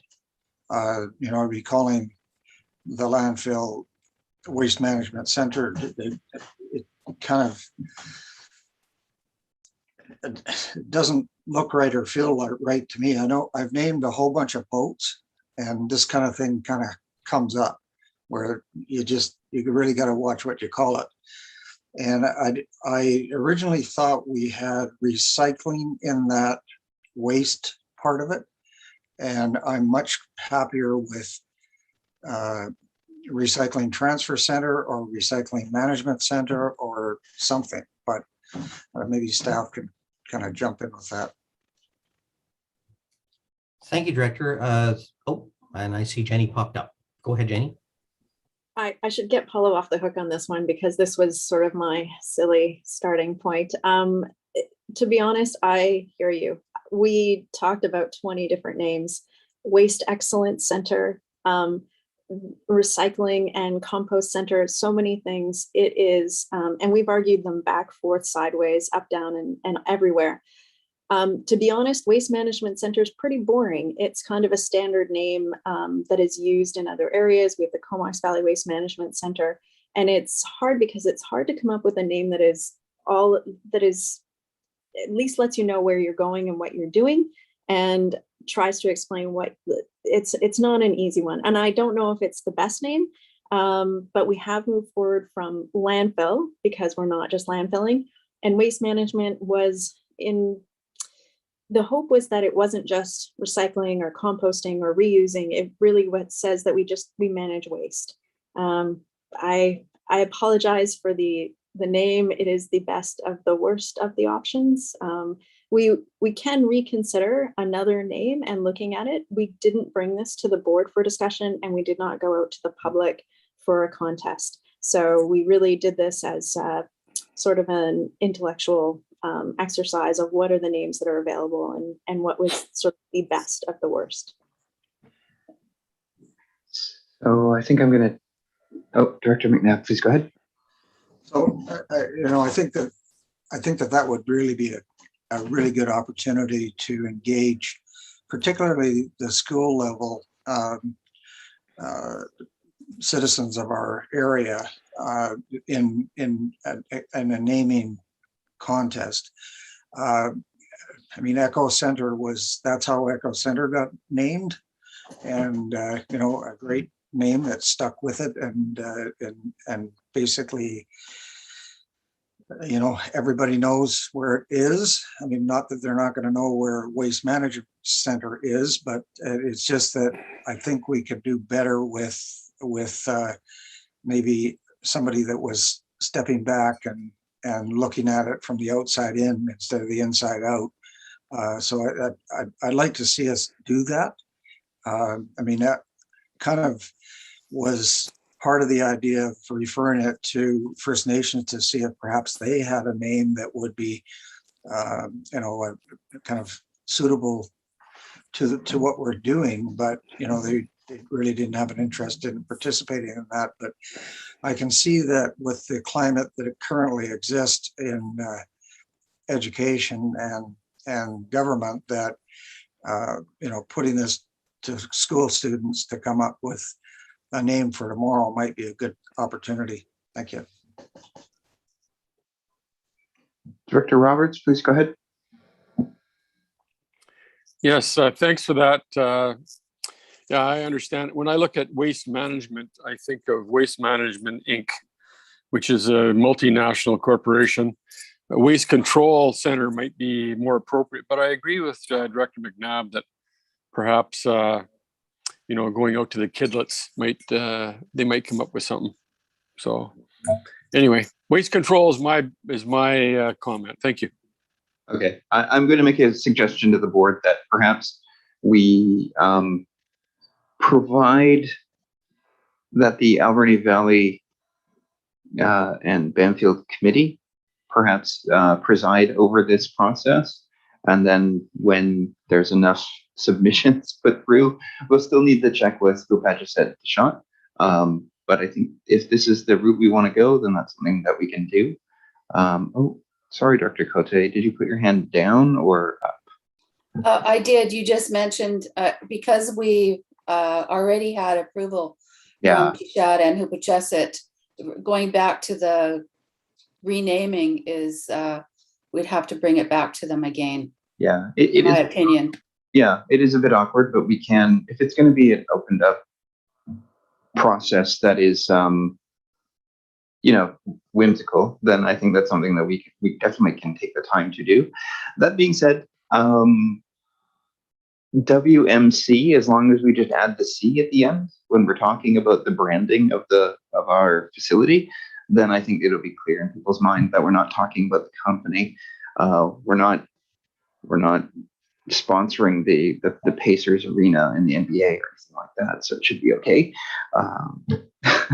But somebody just posted something to me that is correct. We do have a contest. I think the committee should be the one to select the winner with input from Hupatchis and Keshad, because we don't want Bodie McBoatface landfill thing going on, and that's I think that's just foolhardy. So submissions can be made, but let's perhaps do it that way. That being said, could we have a motion to refer this to the Alberni Banfield Committee? Alberni Valley Banfield, Director Roberts? Yeah, okay, so you move so. Seconded by Director Bodner. All those in favor? All opposed? Motion carried. Okay.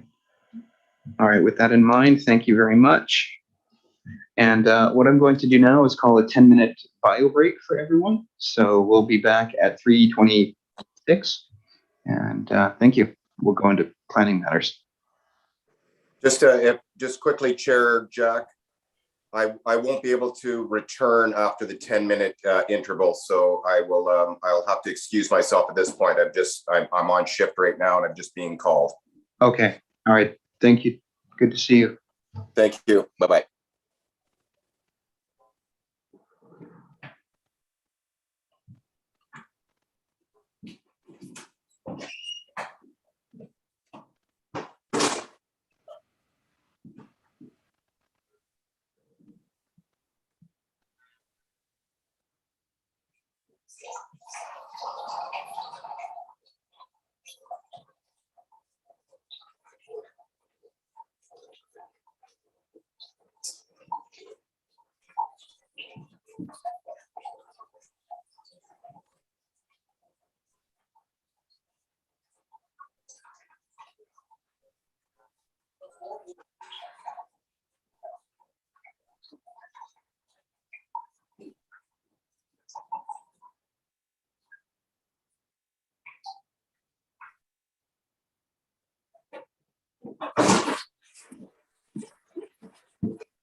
Okay, I think we're almost back here.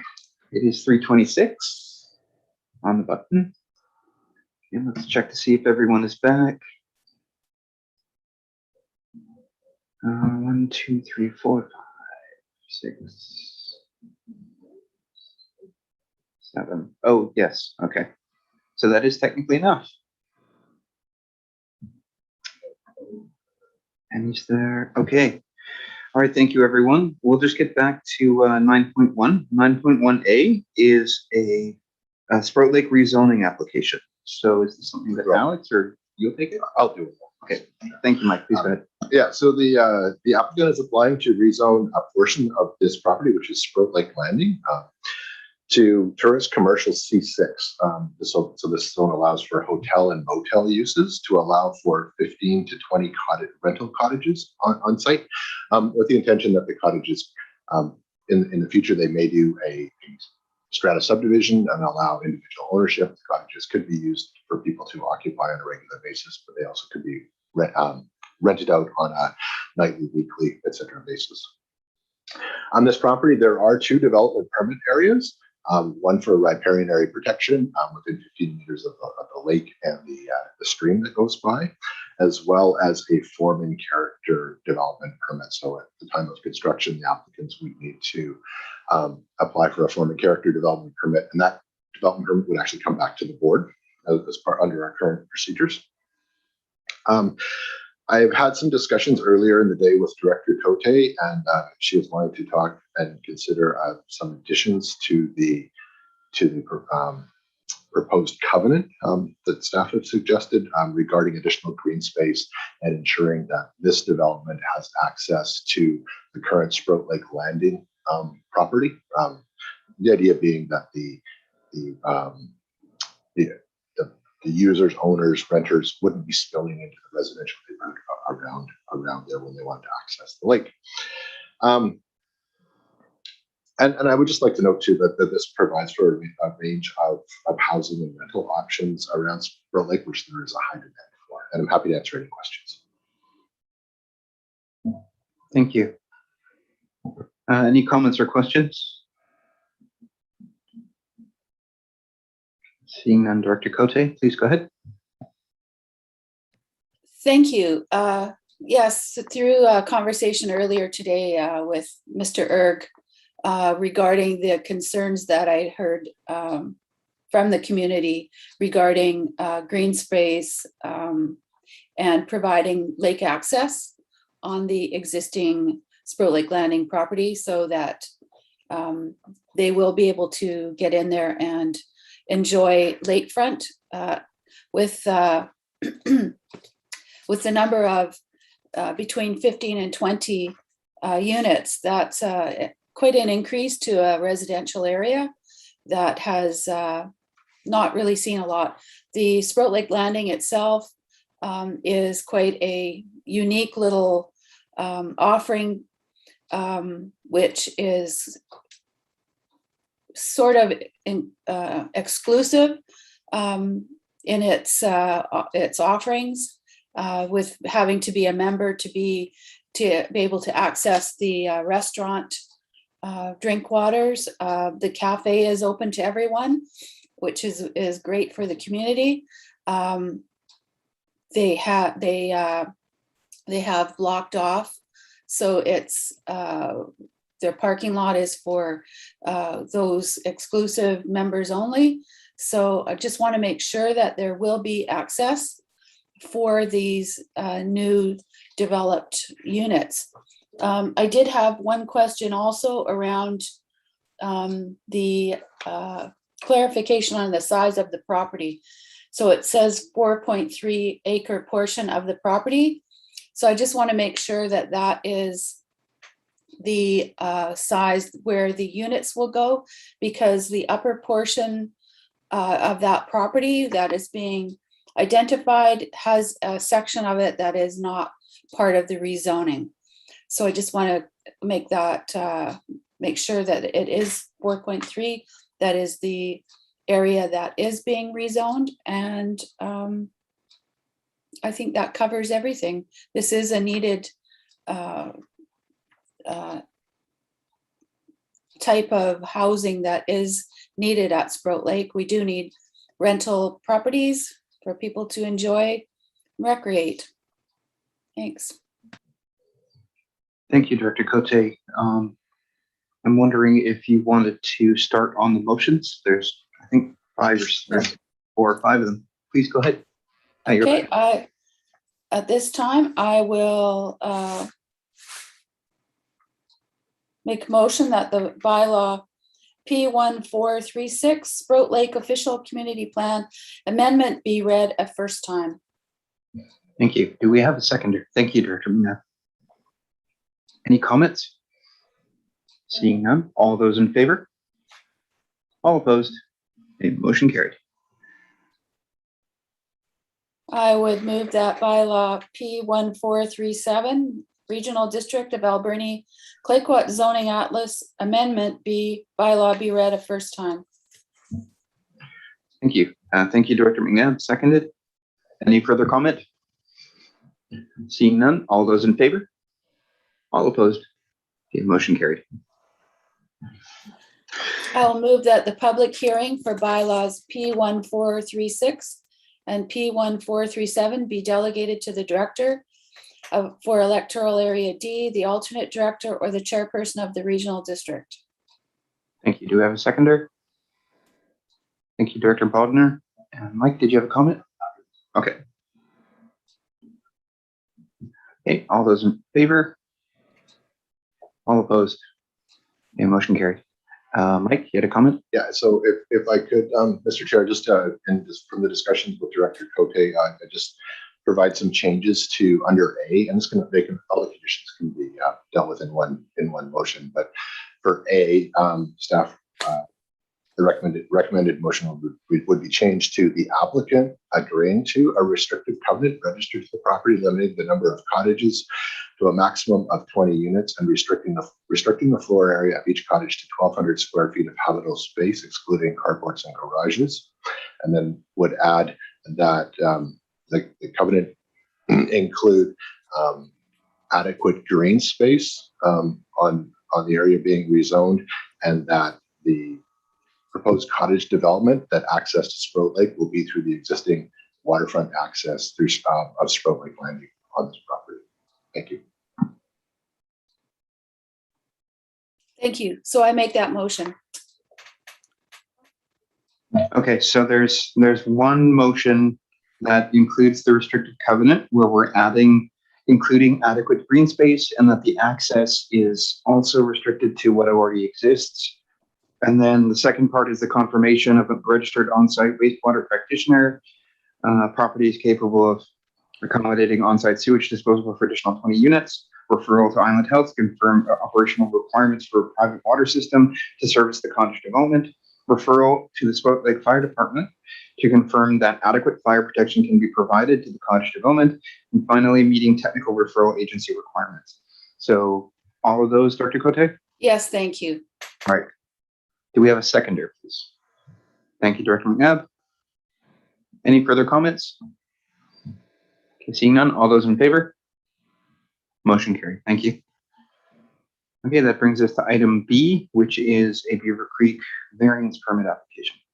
Go ahead. So this is an application for 5637 Tomswood Road. It is a development variance application for a proposed accessory building that the owners are wanting to construct on the property, and it would vary the setbacks in the front yard to 3 meters and on this side to 2 meters. And I just note this is a very unusual shaped lot. It was reviewed and it was referred to the Advisory Planning Commission. There was one member of the APC in attendance, as well as the director and the alternate director, and it was supported by the people in attendance of the meeting. And I'm happy to answer any questions. All right, thank you. Are there any comments or questions? Seeing none, Dr. McNabb, please go ahead. So I move that the Board of Directors consideration development variance permit DVE 21004 subject to the issuance of administrative transportation infrastructure variance to the minimum 4.5 meters building setback from a public road and right of way. And 2 neighboring properties being notified as per local government act S499. Director McNabb, we're having difficulty hearing you. I'm wondering if you might have selected your computer as the microphone rather than your headset. Can you click on the little arrow on your microphone icon in the lower left and see if you've selected the right microphone? Should be the top bits there. Can you hear me now? Yes, we can. That's better. You can hear me now? We can, yes. Yeah, we can hear you now. Okay, great. So I think what's happened is the batteries in my headset have gone dead. Oh, okay. So anyhow, I moved the motion, the recommendation that the board of directors consider issuing development variance permit. Oh, it's happening again, Director McNabb. I think you have to look at the screen or have your mouth pointed towards where it's going. Okay, why doesn't somebody else move that? Okay, I will. I'll read it out for you. How about that? That the board of directors consider issuing the development variance permit DVE 121004, subject to the issuance of Ministry of Transport and Infrastructure variance to the minimum 4.5 meter building setback from a public road right of way, and neighboring properties being notified as per Local Government Act Section 499. Do you so move, Director McNabb? Okay, and seconded by Director Roberts. Okay, all those are comments? All those in favor? Motion carried. Okay, that brings us to item C. And Mike, please go ahead. Yeah, so this is a rezoning application for 4720 Dayton Road. So a public hearing was held on October 19th, and no members of the public attended, and no public correspondence was received. Staff recommend proceeding with second and third reading. And I think there is 4 separate motions to proceed. Would you like me to? Okay, thank you. Are there any comments or questions? If not, Director McNabb, what I'll do is I'll just read out the motion and then you can just give me the thumbs up or down. So can you hear me now? Yeah. Good. Well, let's try it again. Okay. I'll move that the board of directors receive the public hearing report. Okay, seconded by Director Shannon. Comments? Seeing none. All those in favor? All opposed? Motion carried. And I would move that the board of directors receive the public hearing minutes. Seconded by Director Roberts. Comments? All those in favor? All opposed? Motion carried. And I would move that bylaw P1429 Regional District of Alberni Claycott Zoning Atlas Amendment bylaw be read for a second time. Okay, and seconded by Director Bodner. Any comments? Seeing none, all those in favor? Motion carried. I would move that bylaw P1429 Regional District Alberni Claycott Zoning Atlas Amendment bylaw be read for a third time. Thank you. Seconded by. Thank you, Director Bodner. Comments? Seeing none, all those in favor?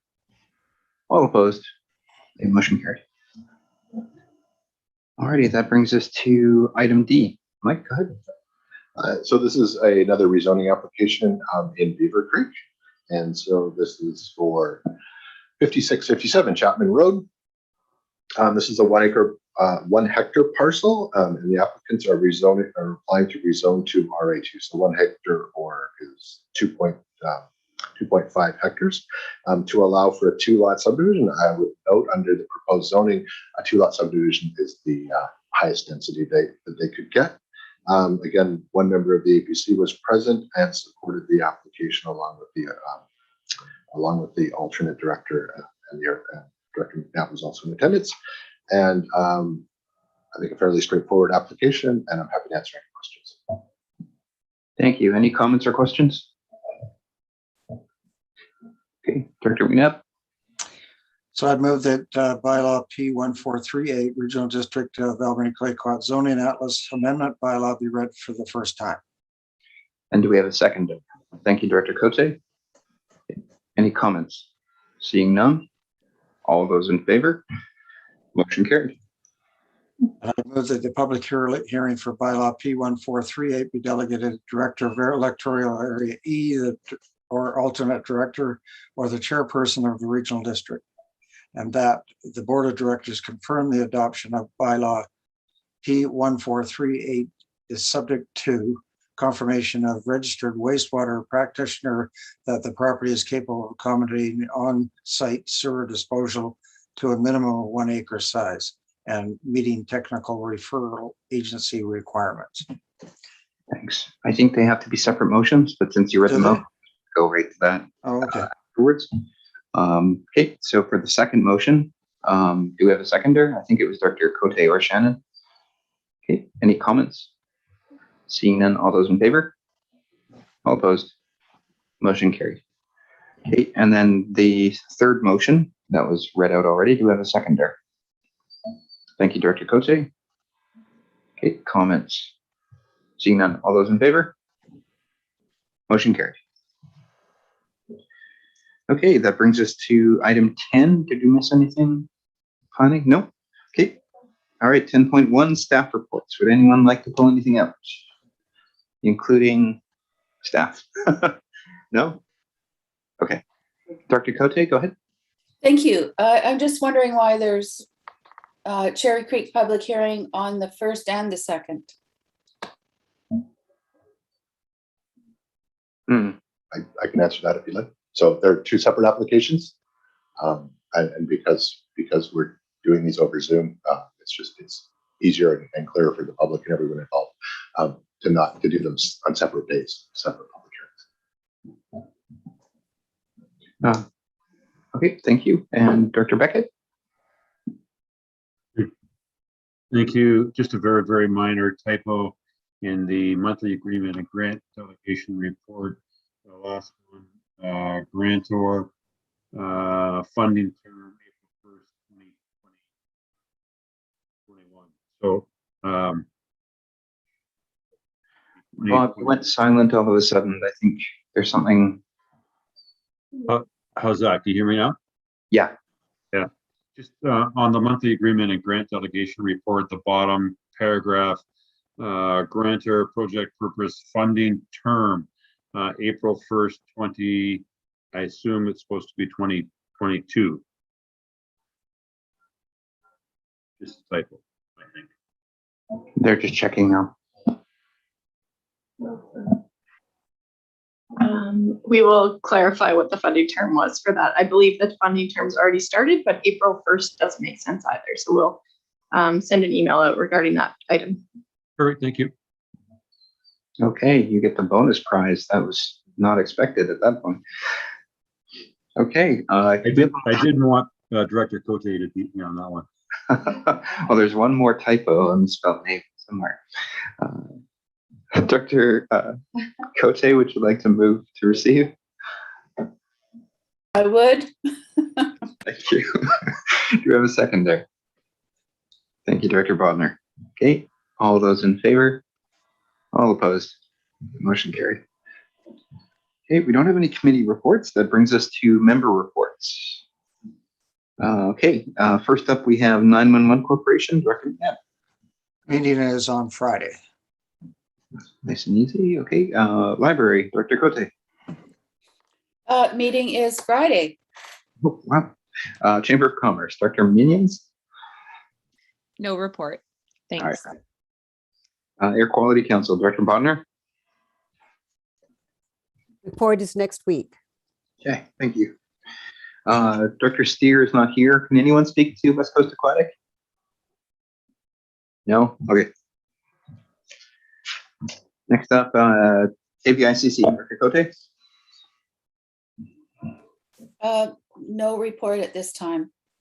Although I would ask, does anyone have any suggestions for keynote speakers, or we're looking at doing a strategic planning? Is there anybody that you could suggest that we use to facilitate AVICC executive strategic planning for AVICC. Well, Please forward that on to me if you could. okay. I was just going to say use Jesse Hempel, but yeah. Okay. Good suggestion. I also have a question, actually, if I could do that now from Chamber of Commerce report. Please go ahead. Thank you. I had a recent call from one of the residents at Sprout Lake that said that they were talking to Chamber of Commerce and that wondered why we weren't members. And I said that we have a member on our board that is representative of the regional district at the Chamber of Commerce. So just a question, then having that member, are we not a member of the Chamber of Commerce? I'm not sure specifically, Director Cote, if the regional district is a member, if that's what the relationship would be. I'm the liaison. I'm a non-voting liaison. So yeah, I can't answer that. Wendy maybe can.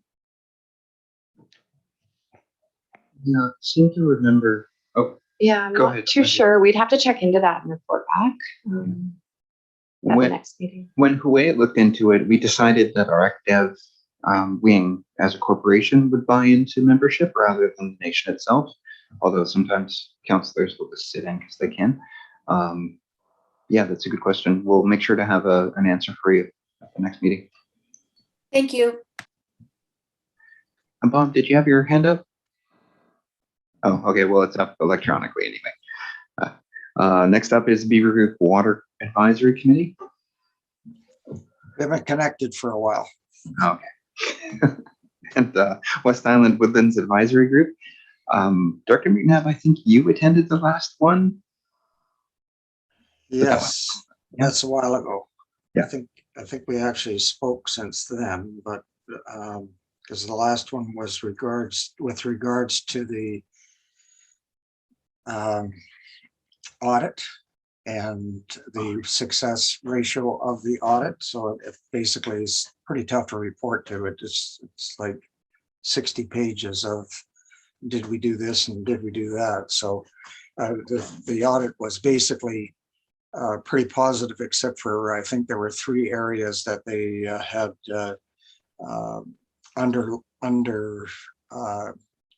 performed with regards to approximations to creeks, and it was contractor driven, so that they were facing some retribution with regards to that.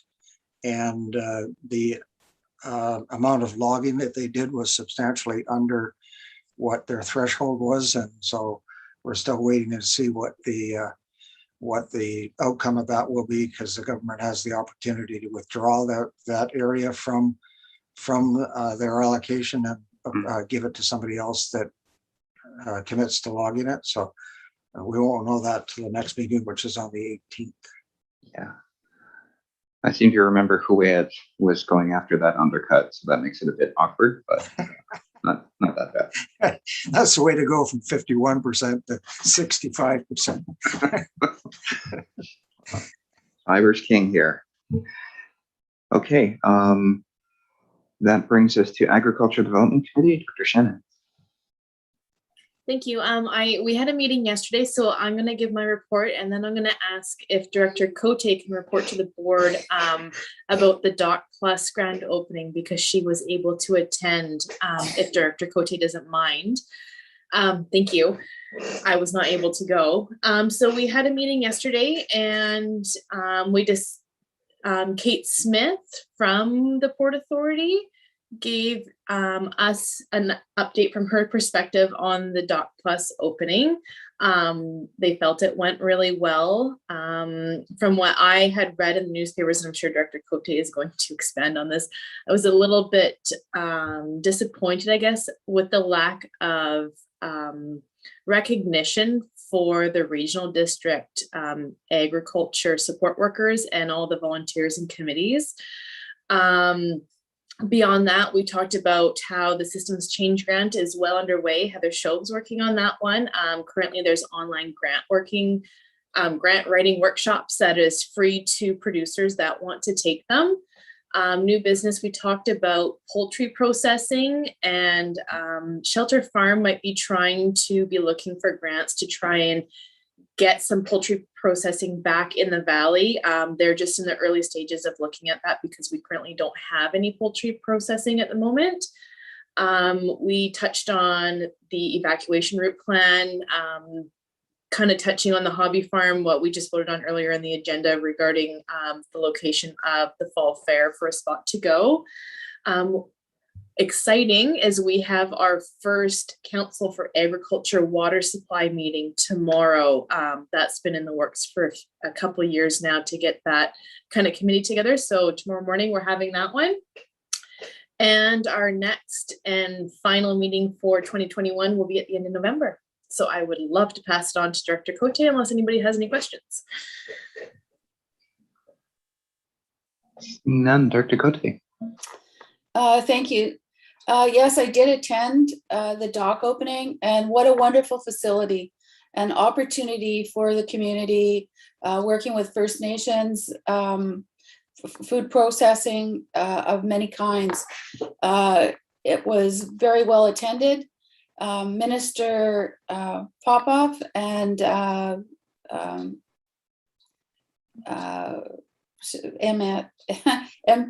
MLA, both were there. It was a great opportunity for us to showcase what the Agricultural Development Committee, Farmers Institute have really added to the success of the opening of the dock. But there was no mention of the regional district contributions at all, which was very disappointing.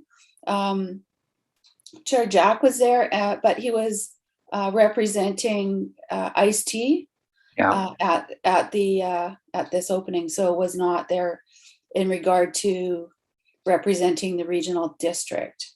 My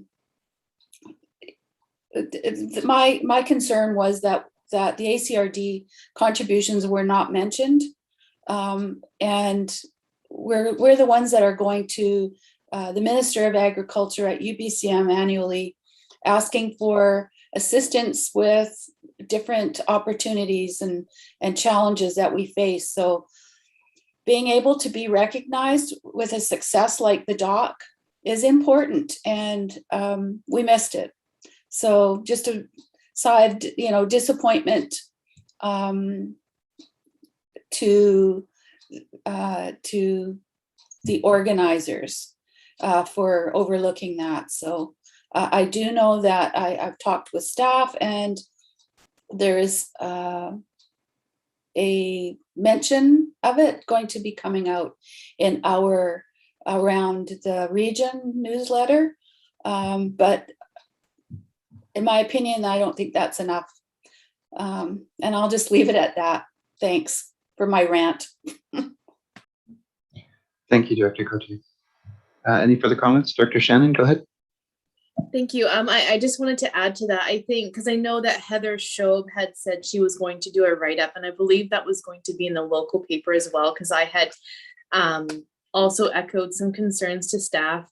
And I think that's great that Heather's doing it, and staff have been great on that aspect. I think that Heather was one of the people that should have got recognition. So that's where I'm happy she wrote it, but I think it would have been great because she's done a ton of work over the years for this, that it would have been great just for that acknowledgement. And it was coming from somebody else who, as Penny mentioned, was one of the organizers to recognize what this committee and what the our support and volunteers have done to get it where it is. Thank you. Okay, thank you for that. Are there any other comments or reports? Director Roberts? Yeah, through the chair, if I may, and I don't know if everybody is aware of this. I've been following the freighter that Zim that has lost its cargo. Recently, I received a report from Sarah Hughes, who is the acting deputy emergency response coordinator for the Coast Guard, that the Zim Kingston safety responders and safety members of the public is a key priority for them. Late yesterday, the Unified Command received an accounting of the shipping containers from the owner of the Zim Kingston. And while there's close to 2,000 containers on board the ship, of nearly 1,000 were on deck. The fire situation is under control. The crew were able to safely conduct a more extensive survey of the ship's bays yesterday, but it has now been determined that 106 containers fell overboard, not 40, as originally estimated. And this was checked by aircraft observations shortly after the incident. The name and type of containers with dangerous goods has not changed since the original reporting. Only 2 containers with hazardous chemicals have gone overboard. The Unified Command now has a list of contents from all the containers identified as having gone overboard. Contents of the containers that went overboard include Christmas decorations, sofas, poker tables, metal car parts, clothing, toys, yoga mats, stand-up paddle boards, industrial parts, and other things that Canadians use and enjoy every day. With the complete manifest from the ship's owner, the Incident Command Post Environmental Unit will be assessing the contents of the overboard containers for potential impacts. And they believe that the majority of them, because they have a venting on them, has sunk. Coast Guard Helicopter and Transport Canada's National Aerial Surveillance Program are flying over the floating containers today and will attempt to get a better count in the containers. However, there have been with the inclement weather, 10 to 12 meter swells continue to complicate efforts. So they've also reported that they've deployed SpongeBobs and other things. These are trackers to track current speeds and so on. And it's also been noted that in addition to trackers, lighthouse keepers and marine traffic are reporting sightings of the containers to Unified Command. So nothing's come ashore yet, but clearly if they're noticing them up off of Cape Scott, there's some potential damage for them to come ashore.